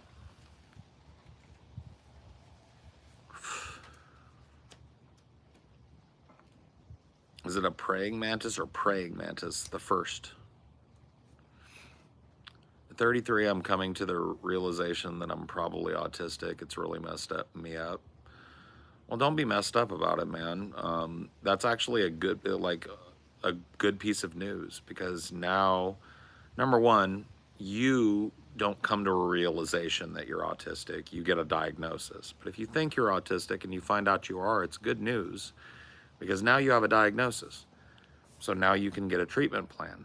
There are like endless examples of autistic people that have done huge things in their lives, have learned to overcome the limitations of their particular type of neurodivergence, and live very successful, fulfilling, wonderful, fun, laughter-filled, love-filled lives. So you being an autistic person is not a death sentence. If you're capable of typing a sentence on a phone and following a conversation, you're better off than the worst of people with autistic. I think what it avails people Diagnoses. of is the guilt of them, of the shortfalls they do have. Right. If you can get over the guilt of that, then you can focus on what you are good at. Right, and I probably don't help that either. I use autistic sometimes, pretty often, as like a pejorative, and it's probably not. But like, there is something that I want to try and do without being mean, which is point out to people who are acting very in concert with somebody who has autism, who doesn't understand they're being annoying or being too forward or being too pushy in the conversation or being too fixated, right? I'm not saying I'm diagnosing people, but I think there's a lot of that, right? There's a lot of people that display those types of things. Well, the thing is, and it's like, you can't let people, like, if I say, dude, stop doing that, stop being fucking autistic about it, I don't mean like you're broken. I mean, like, you have the ability to develop yourself to the point where you're not annoying people around you. So please do that. Like, how do you tell somebody that nicely? I think you'd have to focus on specific things, like maybe like stop hyperfixating, because that's a general term that applies to multiple possible. Okay, stories. so what do you say when somebody is just in the middle of a fucking story that you realize should have been over 2 minutes ago, but it's going to go on for another 30 if you don't stop it, and it's just shit that you can't even follow because it's something they only care about? Because that happens to me like 10 times a week. So how do you tell somebody, stop, you are in the middle of a story that nobody cares to hear? It's not because we don't care about you. It's because you're telling a story that is very niche interest to you and you're giving way too much detail and you've lost us all. So Well, please that's stop. what you just said. Right. Instead of saying like you're being autistic about Right. it. But then they go like, okay, well, let me restart. And I'm like, no, no, no, no, no. Right. No, no, no, no, no. We don't want to hear it. We're not interested in the story. I guess And then their the feelings nicer are hurt. way would be like give space to other people in the room. Yeah, I've but been talking for a while. I mean, I've done that though, Yeah. and to varying degrees of fucking success. Like, there's a guy, I won't mention him by name, but I don't think he'd mind if I did, who like had that tendency of like, I'm gonna tell a long fucking story and I'm gonna lose you about 10 minutes in, but I got 20 minutes more in me because it's really going nowhere. I told him this, right? And he went and got a fucking minute hourglass. And every time he keys up and starts saying something, he flips it. And when it's over, he wraps it up. And he said it's helped. Like, he feels like he's less like of an antagonist because he didn't want to piss people off. He wasn't trying to be mean, right? But I confronted him very directly about it. I was like, dude, I don't know. I was like, you need to understand like how to truncate shit. Because these stories of yours go on, and I don't think anybody cares or is following them. And I don't mean that meanly, but Well, that's not necessarily an autistic thing either. but in his case, it is. But I think you pulling the quick to draw. This is a tism thing. Yeah. That I think just saying what your specific issue is might be more constructive than. Right. But you understand that another thing that people with the tism will do is endlessly argue their point with you and try and make themselves be right over and over and over again. Yes, but you don't understand. What I'm trying to do is express myself just like you told this story. You know, they want to argue a point. They don't want to listen to feedback that you are in violation of like a total social norm and politeness. Right? You're talking about a very specific social situation that doesn't really follow the same rules as. I'm talking about like just socializing in public. Yeah. Right? So like on Discord, you go into a publicly open Discord, right? That's still not the same as. No, but or you go out into fucking the theater thing, or you go to like New York and Speaker Square. Or I went that one time to fucking like the social event of going to an early release party for Diablo 2. And I had one of these dudes wrangle me and fucking, I didn't know what to say to him. So for 45 minutes, I had to pretend I was engaged in some shit I didn't even know what he's talking about. Because, and out of politeness, I went, you know what I mean? And I feel like if I would have said straight up to him, like, dude, you're being fucking autistic as fuck. Leave me alone. That he might have learned, like, whoa, maybe talking my fucking face off in a line isn't a good thing. More so than, because like I feel like if I would have went, dude, can I tell you something, man? I've only heard about a quarter of what you've said, and I've been pretending to follow along out of politeness. You talk too much, and I don't know if it's like due to something you can't control or not, but I do feel like you could work on that, right? I feel like that's more apt to put me in a position where I have to have more conversation with this person. Well, you could always just walk away too. Not at Diablo. I'm not leaving I was in line. See, that's the problem. Or you could say, okay, you could just leave the Discord. Well, I like 98% of the people in the Discord. 98% of the people in the Discord know when to shut up and let other people speak and don't tell fucking stories that run on. Right? And so how do I correct this person without limiting where I go? You're putting yourself in the position of being the corrector. Somebody has to, though. This is violation of a social norm and etiquette and basic politeness. So by letting them get away with it or ignoring it, I'm not correcting it. So they do it to more people. And they learn that it's okay to do it. And that's how you end up with a whole Discord filled with people who can't get along for more than 2 minutes. Because they never learned how to fucking actually bargain with each other and come to a resolution that's mutually beneficial and all that. Like I'm just saying, this it's not an individual problem, it's a mass problem. Because where there is conversation, and it's not always autism, but these types of people that are either there maliciously or unknowingly just being a dick because they never learned how to socialize, right? Doesn't have to be autistic for that to happen. I see people that are not autistic all the time that act like assholes because mom and dad never whooped their ass or never took nothing from them as punishment. Well, I don't know if you're necessarily the best person to give them that feedback, considering. But that, in the moment, if it's either I walk away and give up on an interesting conversation or an interesting venue for conversation, right? Or confront this person, I'm not trying to be their corrector. I'm trying to save my time from being wasted for over politely indulging someone's, quite frankly, rude behavior, right? Whether it's due to their autism or just due to bad parenting or both, doesn't matter to me, right? I didn't go out thinking like, well, I want to sit and listen to an autistic guy talk about toy trains for fucking 45 minutes today and be trapped there to continue a conversation that I started earlier that I find interesting, or just have to give up on it. Do you think you never do the same thing, though, to other people? What do you mean? By, like, dominating the conversation with something that you're interested in, other people aren't interested? Well, right, but they have the same choice that I do. If they think I'm domineering, they can confront me and I don't get butthurt about it. And it's not called ableist either. In fact, it happens all the fucking time in Discords. Paul, you fucking talk too much, motherfucker. I've gotten in arguments with people on there. I'm gonna take it as, but like I'm saying, this is a pattern, right? I mean, I like the people that talk to me over there, I will go on a fucking tell a long ass story, but like I do it for a living. People pay me to do it. I think I'm pretty good at it. I think a lot of these people just have never developed a social fucking boundary.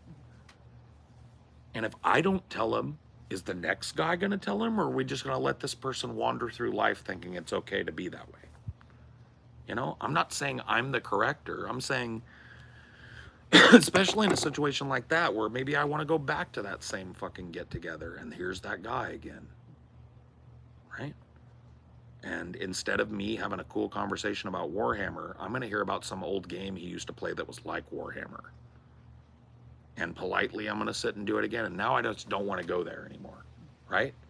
Because my choices are be mean and ableist to a guy, or just give up on my fucking hobby and not show up, right? Like, what do you do in that situation? So you think pulling the being autistic card is just a more efficient way that it's quicker. It's quicker than me trying to pretend like I'm their parent or their brother or their therapist. They know what autism is. And if they don't, then maybe I'm the first one to tell them, like, you sound fucking autistic right now, bro. You sound like you don't talk to people, like you have social problems a lot. This is weird what you're saying, right? Maybe I'm the only person in their life that's that direct with them ever. Maybe that's the first time they've heard that they're socially inept. Maybe people have just been politing them through their life and they, oh man, I'm lonely. Why don't my friends stick around? I don't know.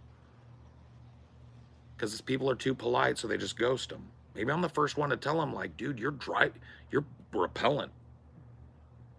Like, your obsession with Pokemon, your inability to read the room, follow a fucking conversation, is fucking absurd, and it pisses everybody off, most of all me. So stop it, right? What if that's, like, could that not be just as effective as me trying to pretend I'm a therapist and explain to them why they're... Well, it's not pretending that you're a therapist, it's just explaining what particularly what they're doing that's bothering you. but didn't I do that there? The way that you drone on, the way that you talk, the way that you fucking like. Yeah. So like that's what I'm saying. Like say what you mean rather than just saying you're being autistic, because that was the initial issue. But I did though. Yeah. I said the way that you don't read the room, the way that you don't read a social cue. I'm saying like that, but the original, I never just go like you're being autistic and nothing else. Yeah, that's how the conversation started. Is you saying, what do you say besides you're being autistic? Sure, I get what you're saying. I mean, I very rarely, when this does come up, would just say you're autistic and fucking leave. That's how we started the conversation. Right. And we kind of went a little.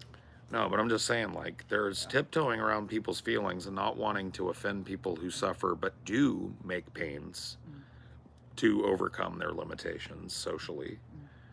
And just like fucking being a autism wrangler for free if you want to socialize on the internet or in public. Like, it's starting to get to that point where the chances of you running into a person who just doesn't know how to socialize and that person being adjacent to your group, it's like, what if I had gone instead of watches? Or what if we go to a watch convention and some dude recognizes me and he's a fan of mine, but he wants to just follow me around and talk to me about why I should have done Warhammer, right? If I tell that dude, you're being fucking autistic, back off and fuck off, I don't want to talk to you no more, that's harsh, but it keeps me and you from having to sit and listen to a 45-minute story about how he and his dad painted their first miniature together when he was 8. Because if you let people, I know you don't spend as much time doing it, but you know that exists, right? In abundance. People that don't read it, they don't know, like, all right, people don't want to know every little detail about every little thing. And I think people just go like, okay, little person, in social situations, and that's fine. I know where that comes from. It's out of niceness and kindness. But how will that person ever better themselves and rise above that if nobody ever tells them, like, you're being hyper annoying right now and you need to fucking chill your tits? You see what I'm saying? Like, isn't there a give take to it somewhere? Maybe I'm being mean by saying autistic. Yeah, because I think, you just went beyond what we were originally talking about, and I was just saying that, you know, be more specific than a diagnosis. Sure, yeah, I guess that makes sense, but I don't know, I just feel like that a lot of people, and maybe in the past, you know, the way when I've dealt with that, people have said that it's kind of mean, you know, but I don't see it that way, man. Look, dude, if I had some kind of neurodivergent problem, right, and I had no fucking clue, I was out in public with boogers hanging down to my fucking chin, but that's the only real problem I had, but it's repellent. Nobody wants to look at a snot dribbling, right? And nobody ever told me, so I just thought, oh, they accept me. And everybody's put off their, you know, shit. And it's correctable. And somebody finally goes like, motherfucker, do you need a tissue? Because your nose is disgusting to look at. You see anybody else dribbling into their lap, bro? What's wrong with you? Even if it's mean, I go home and go, fuck, I didn't know. You know, and I clean out my nose and I get some help with the fucking whatever it is that makes me dribble. I don't do it as much. I hide it if I have to. I carry tissues so I can blow my nose so it doesn't happen, right? As a result of just the first person in public to call me out on it, right? It's the same kind of thing. To me, I don't know. Mean but effective. It's one of those things I'm learning about myself is like, as I get older, my desire to not be mean, or at least to not be perceived as a mean guy, gets higher. In my 20s, I was like, fuck yeah, I'm mean. Fuck off.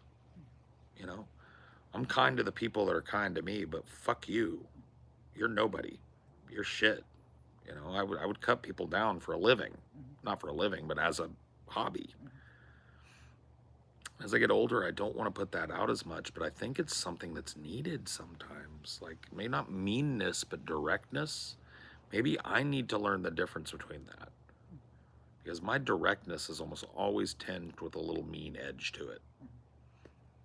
Maybe I need to work on obliterating that. And part of that would be not saying autistic, right?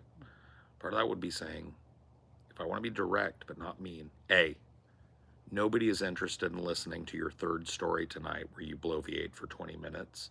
You're going to need to truncate or I'm going to boot you. But, you're using a Discord now where you have no power to boot.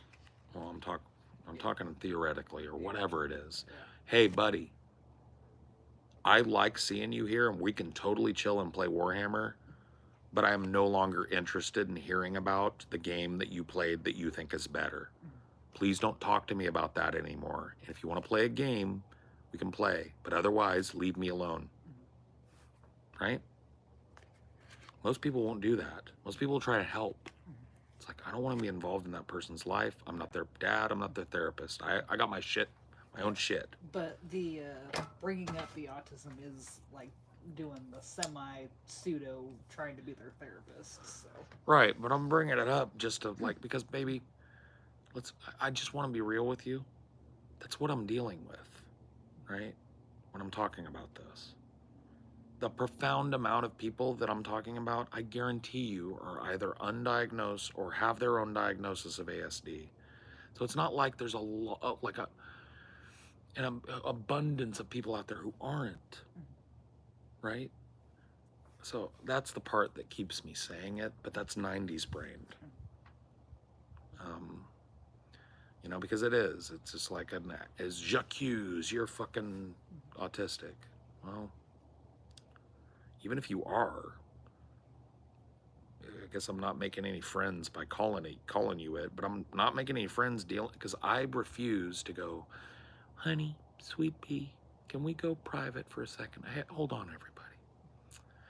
Have you learned about social grace? I'm not going to do that. I'm not your mama or your aunt or your grandma or your dad, right?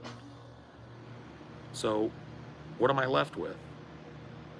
Be nice like everybody else does, go along to get along and just let you never learn and let you ruin something that I like doing? Or just leave and just, well, I guess I give up because that person's fucking annoying the shit out of me and I can't be mean to them, so bye. And everybody else is on the same boat, just got more tolerance, That's the thing I struggle with, is like at some point I feel like that my meanness and directness is needed. That's why people are watching me, I think. Because I don't cut corners, I don't mince words, I'm not a mean person, I don't think, in my heart, but I'm a direct person for sure. Or at least I try to be.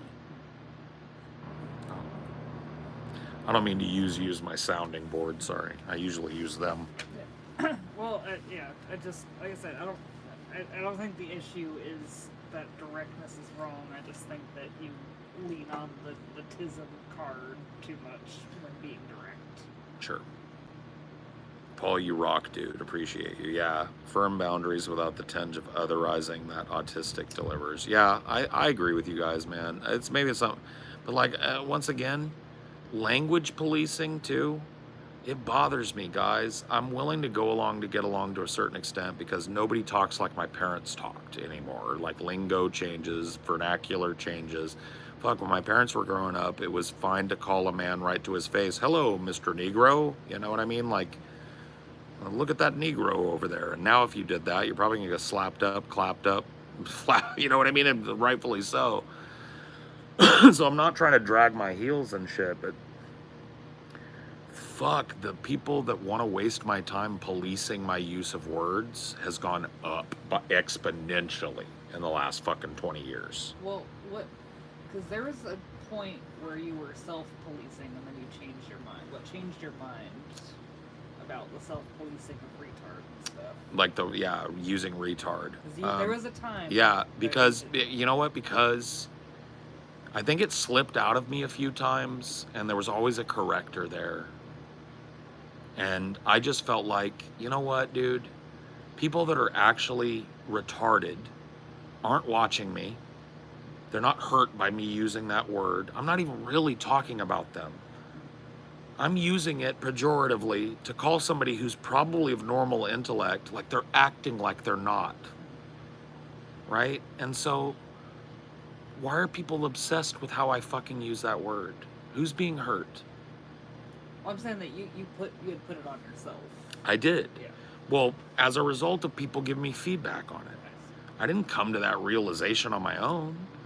It's because, like, this generation doesn't use that word. And I examined it and I was all, I agree. It's a pretty mean word, and people that are retarded, they didn't ask for it most of the time. Some of them are retarded because they made retarded decisions, but that's, still fucking human condition. Yeah, most of the people that you would call intellectually disabled or retarded, which is an old anachronistic word, but so is dummy. So is moron. So is idiot. These are all the same kind of like psych terms that were made slang terms. So why is retard the one? But if I called everybody morons in here, that's what it was. The inherent contradiction of language control when the victim is no one bothers me. It does, dude.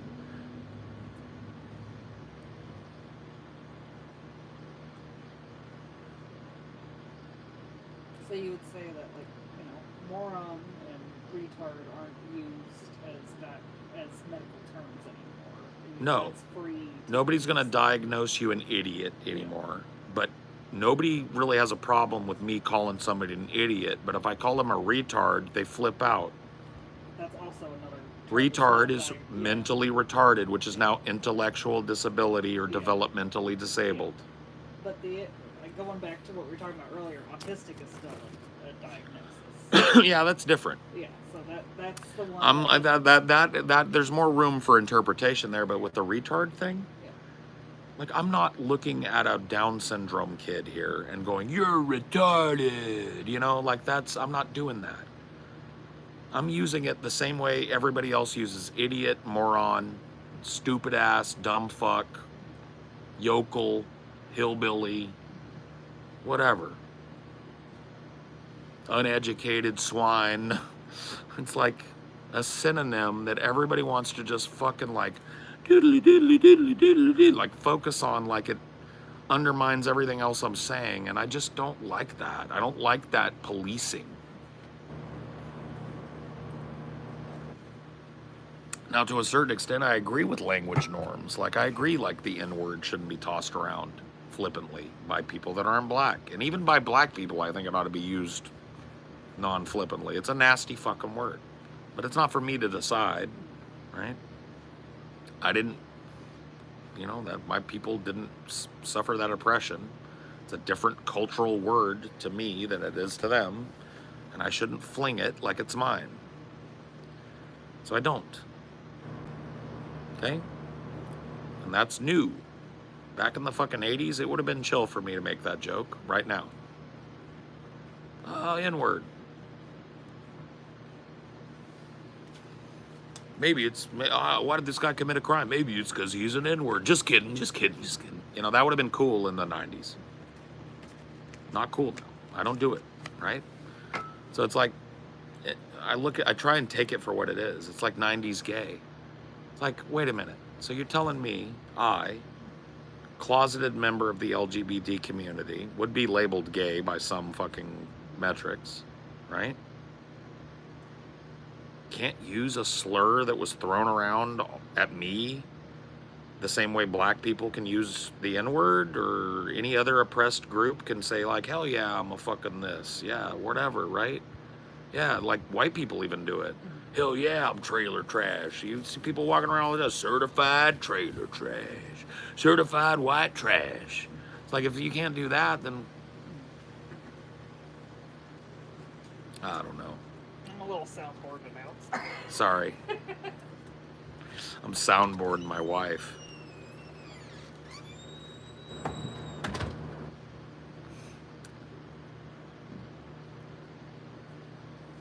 Calling a squeaker cancer or AIDS is a popular one. Oh yeah, I don't give a fuck. Dude, me calling somebody saying you're being cancer is not making anybody's cancer worse.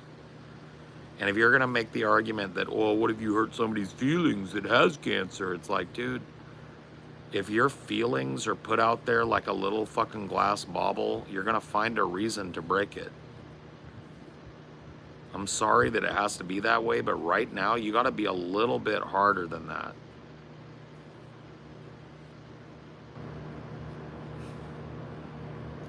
Paul just did an autism to Amelia. No, I mean, I'm doing a show. She knows what I meant by soundboard, you know.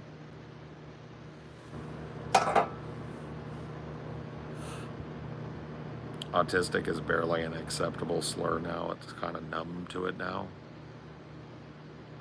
Just like whatever, bro. God, man, like maybe that we drill down to that at some point. We drill down into our ethic, but like at this point, fuck off, bro.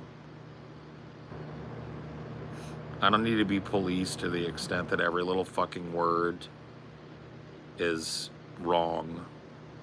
I don't need to spend hours and hours and hours hearing about it, you know what I mean? And like, I'm not saying that's happening to me. I'm just saying that like the amount of me getting corrected has gone up dramatically, bro. Way faster than I assumed.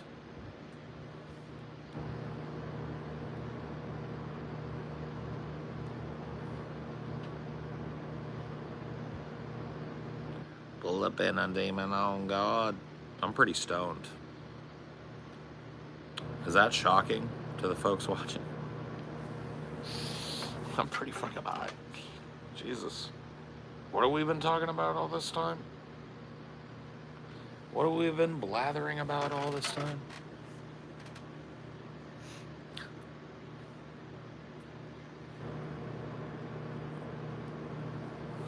When are you not? Touche. Good point. Thank goodness, too. When am I not? When I'm unhappy. We're talking about UFOs. Oh, shit. UFOs? Dude, UFOs. Paula's stoned and I'm bored. Sorry, bud. I think I'm winding this down, though. I don't know that I'm going to get more entertaining than this has already been. I think it's going to be like less entertainment. And more me just like going like, and blah, blah, blah, blah, blah, blah, blah, bye.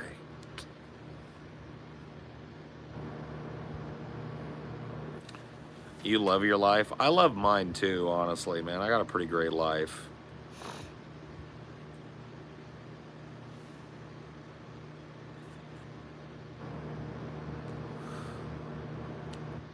Well, you guys are my sounding board 99% of the times. Tonight I was just, because Amelia was jumping in and out, I ended up locking in on her the way I lock in on you, and that's not fun.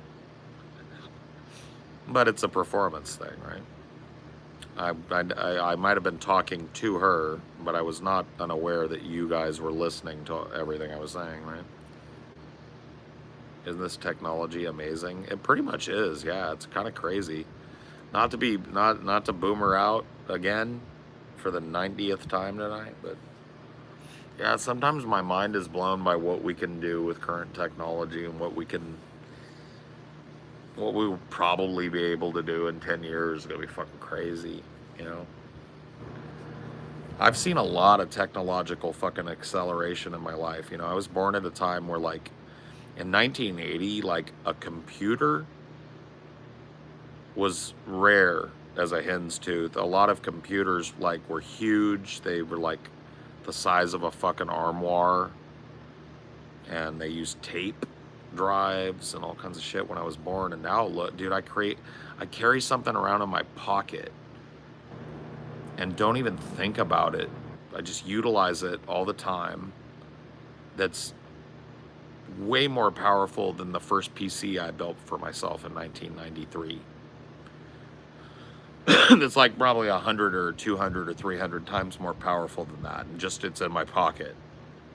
You know, like sometimes I'll realize that and I'll go like, whoa, you know, fuck, bro.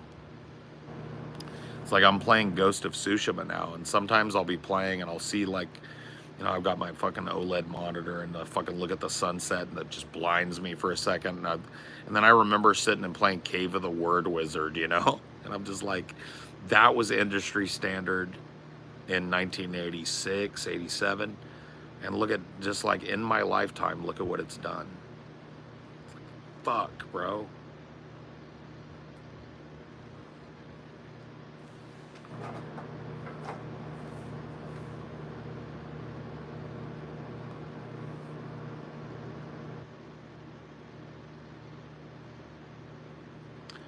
It's like you guys like don't understand. Like I remember it was really novel when the first like what did they used to call them, like not text to speech, like I don't know, like what was like AIM, like AOL Instant Messenger, like what were those called?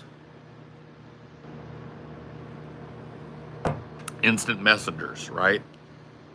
That was wild when that came out, bro. The fact that you could be like sitting at your computer and all of a sudden bloop, and your friend is just like, because like we didn't have cell phones, right?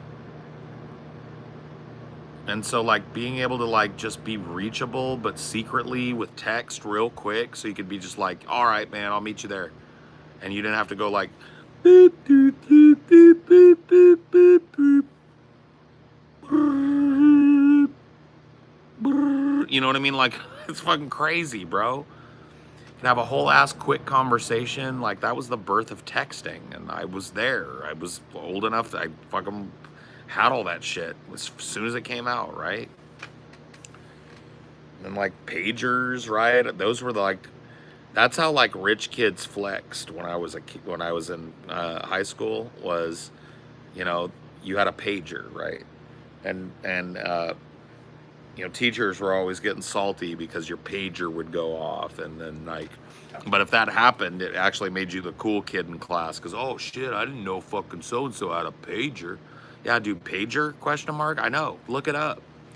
It was a device that it had a phone number attached to it, and it was initially I think made for like doctors, so somebody could call the number of your pager, and you would get a page, right? You would look at the little pager, and it would tell you what number called you, right?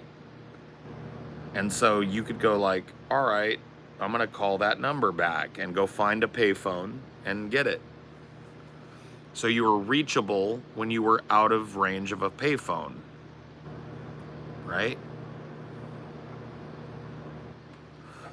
Dude, I was pre-flip phone. Like the first phone I had an antenna I had to pull out of it. The cell phone, just a brick. It was like a Motorola brick. It was the first cell phone I ever had. I didn't use it ever. It was kind of fucking lame. It was stupid of me to get it, but it was part of the package I got for working at MCI WorldCom. So I never used it. And then it was years until I got my first cell phone, and that was well after the Nokia came out. Like the first flip phone with a camera was my first cell phone.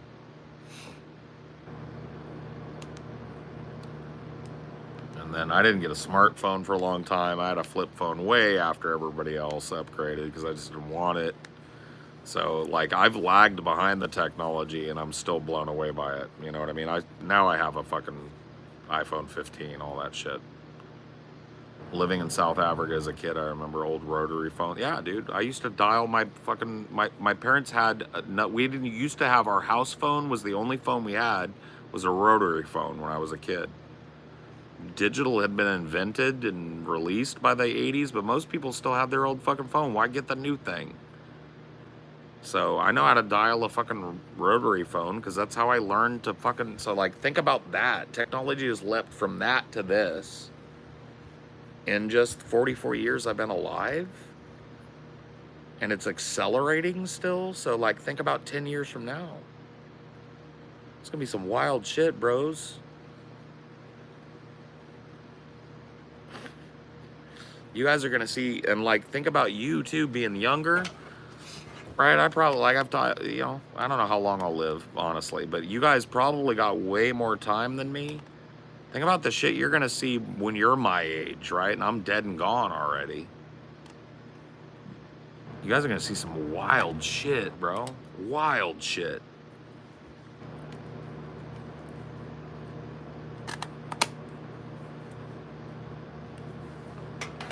Yeah, brain-to-brain conceptual telepathy, fucking dream visualization, like fucking instant communication, like we're talking like quantum communications. You guys might have that in your lifetime where it's like no lag whatsoever. You just call somebody and it's immediate, it's like you're in the room with them in terms of they hear you immediately. There's no network lag. Like you guys might live in an entirely wireless world where wireless speeds are so insanely fast and reliable that like you could be on the top of Mount Everest, like getting a full fucking 5G or whatever it is. It'll probably be 98G by then, but you get my drift. You guys will be able to create movies. You guys will be able to like order an AI to make you a movie to your specifications, and then like 10 minutes later it's done. You watch it. You know, like you guys are gonna see some wild shit, bro.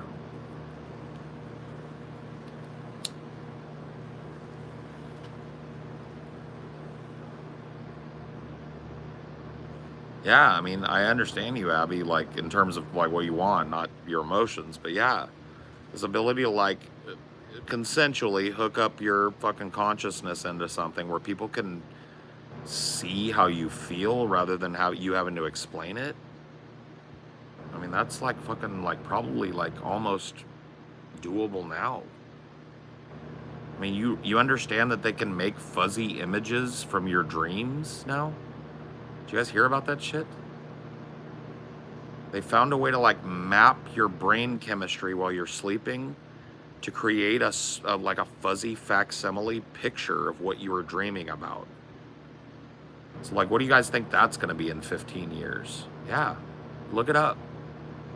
It's not like a clear ass picture exactly like 4K, but it's like if you were dreaming of a house, it'll spit out a house. If you were dreaming of a dog, it'll spit out a dog. If you were dreaming about like a machine gun, it'll spit out a gun.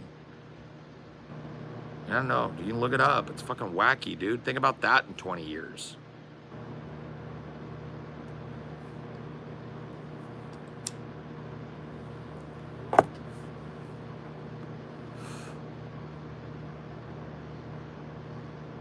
Never want to see my fucking dreams. I'd be terrified. My dreams are always nonsensical and insane. I know, but like, you might live long enough to where that's part of how you communicate with people. Like, Nuggy, let's say you fall in love with somebody online and there's a piece of technology that allows you to experience each other's dreams. So you wouldn't have to be alone in that nightmare. Your person that you love could be there with you. Think about that. Could protect you. They could, maybe their dreams would influence your dream and they could bring their nicer dreams into your dream and help you with it. And it would be a bonding experience to sleep because you could go to sleep at the same time as the person you're in love with, and then you're there together, right? Connected instantaneously via quantum fucking connections, right? So it's no lag, right? Dream warriors.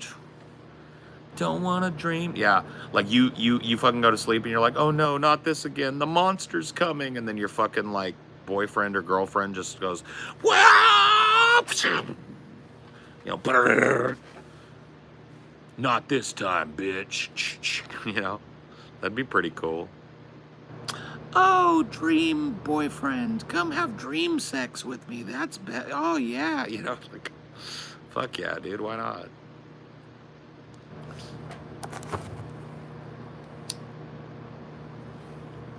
Right, like right now, this is science fiction talk, speculative science fiction we're talking about. 10, 20 years from now, this might be fucking your life, dude.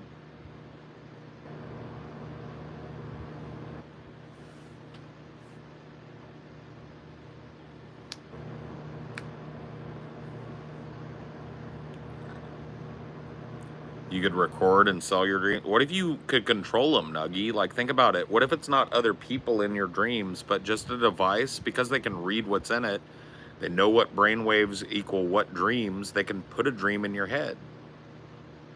So you buy like a sleep device, so instead of you having weird, disconcerting, strange, insane, panicky dreams, you dream about like cotton candy and unicorns, and you wake up rested, you know? You can like tell it, like, here's what I want to dream about tonight. I want to fucking, you know, like going and I want to be a spy.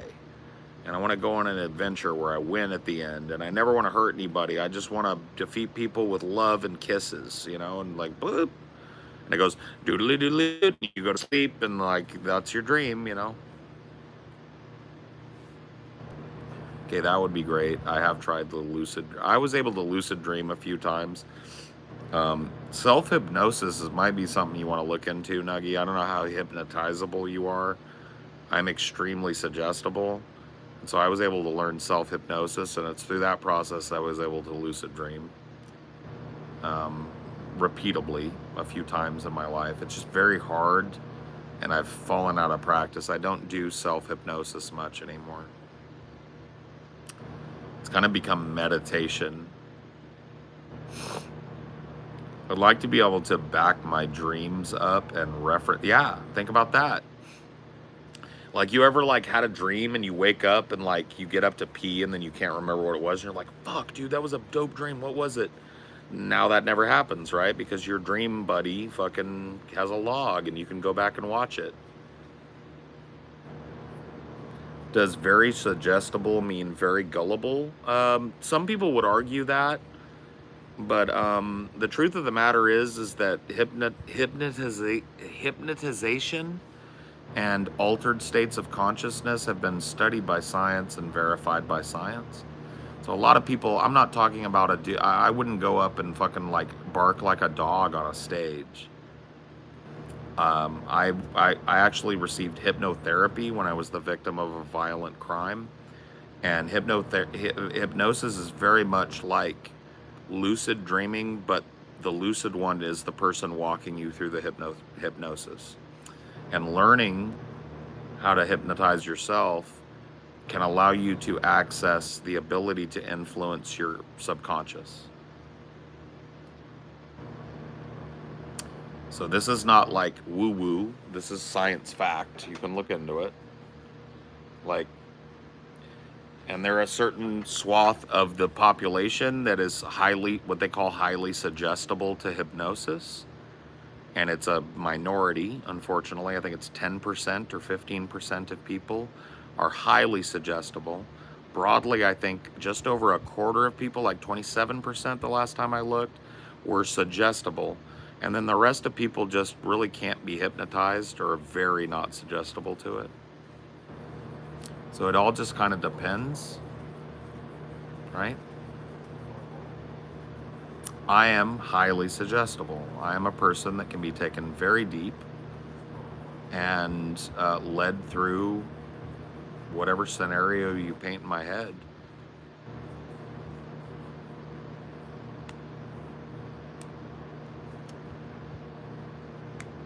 And Mike thought Tyson went through that as part of his training. Yeah, I mean, it's not science fiction, it's science fact. What does it feel like to be hypnotized? It feels like depersonalization. If you've never experienced that as part of like, it's typically like a symptom of mental illness, where you kind of like just lose track of who you are and you're lost in a thought, right? It's kind of like, feels like that. It feels like depersonalization, but the focusing thought is the voice of your hypnotist, right? So your hypnotist is guiding you. You're sinking down, down, further and further. You're still conscious. You're not gone yet, but you can feel the darkness wrapping itself around you. You can feel yourself sinking lower. All of the tension in your body, right? And this person will talk to you for sometimes 10 to 15 minutes. They don't have to talk that long to me. I can hypnotize myself.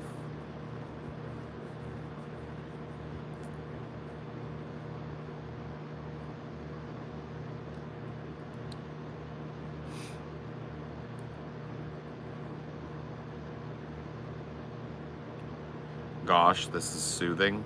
Maybe I should do like guided hypnosis, bro. Maybe I would definitely not want to do it, but just like train. Yeah. Nothing is here with you but my voice. You are feeling the warmth. You're feeling the cool breeze on your skin. Your eyes are closed, and the darkness is becoming more complete as you listen to me. And you start to feel the pull, like you're slowly sinking into your chair. And the more you listen to my voice, the farther down you go, and the darker it gets behind your eyelids. You're sinking down, down, further and further down, further from the light, further from the warmth, further into yourself. It's me and you.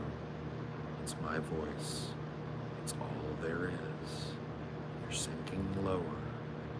Your body is releasing itself into that soft, pillowy darkness. You know, like, yeah, dude. Are you hypnotized? Doodle-doo-doodle-doo-doo-doo. Join my Patreon. Become a subscriber. I'll see you guys next time, by the way. Have fun.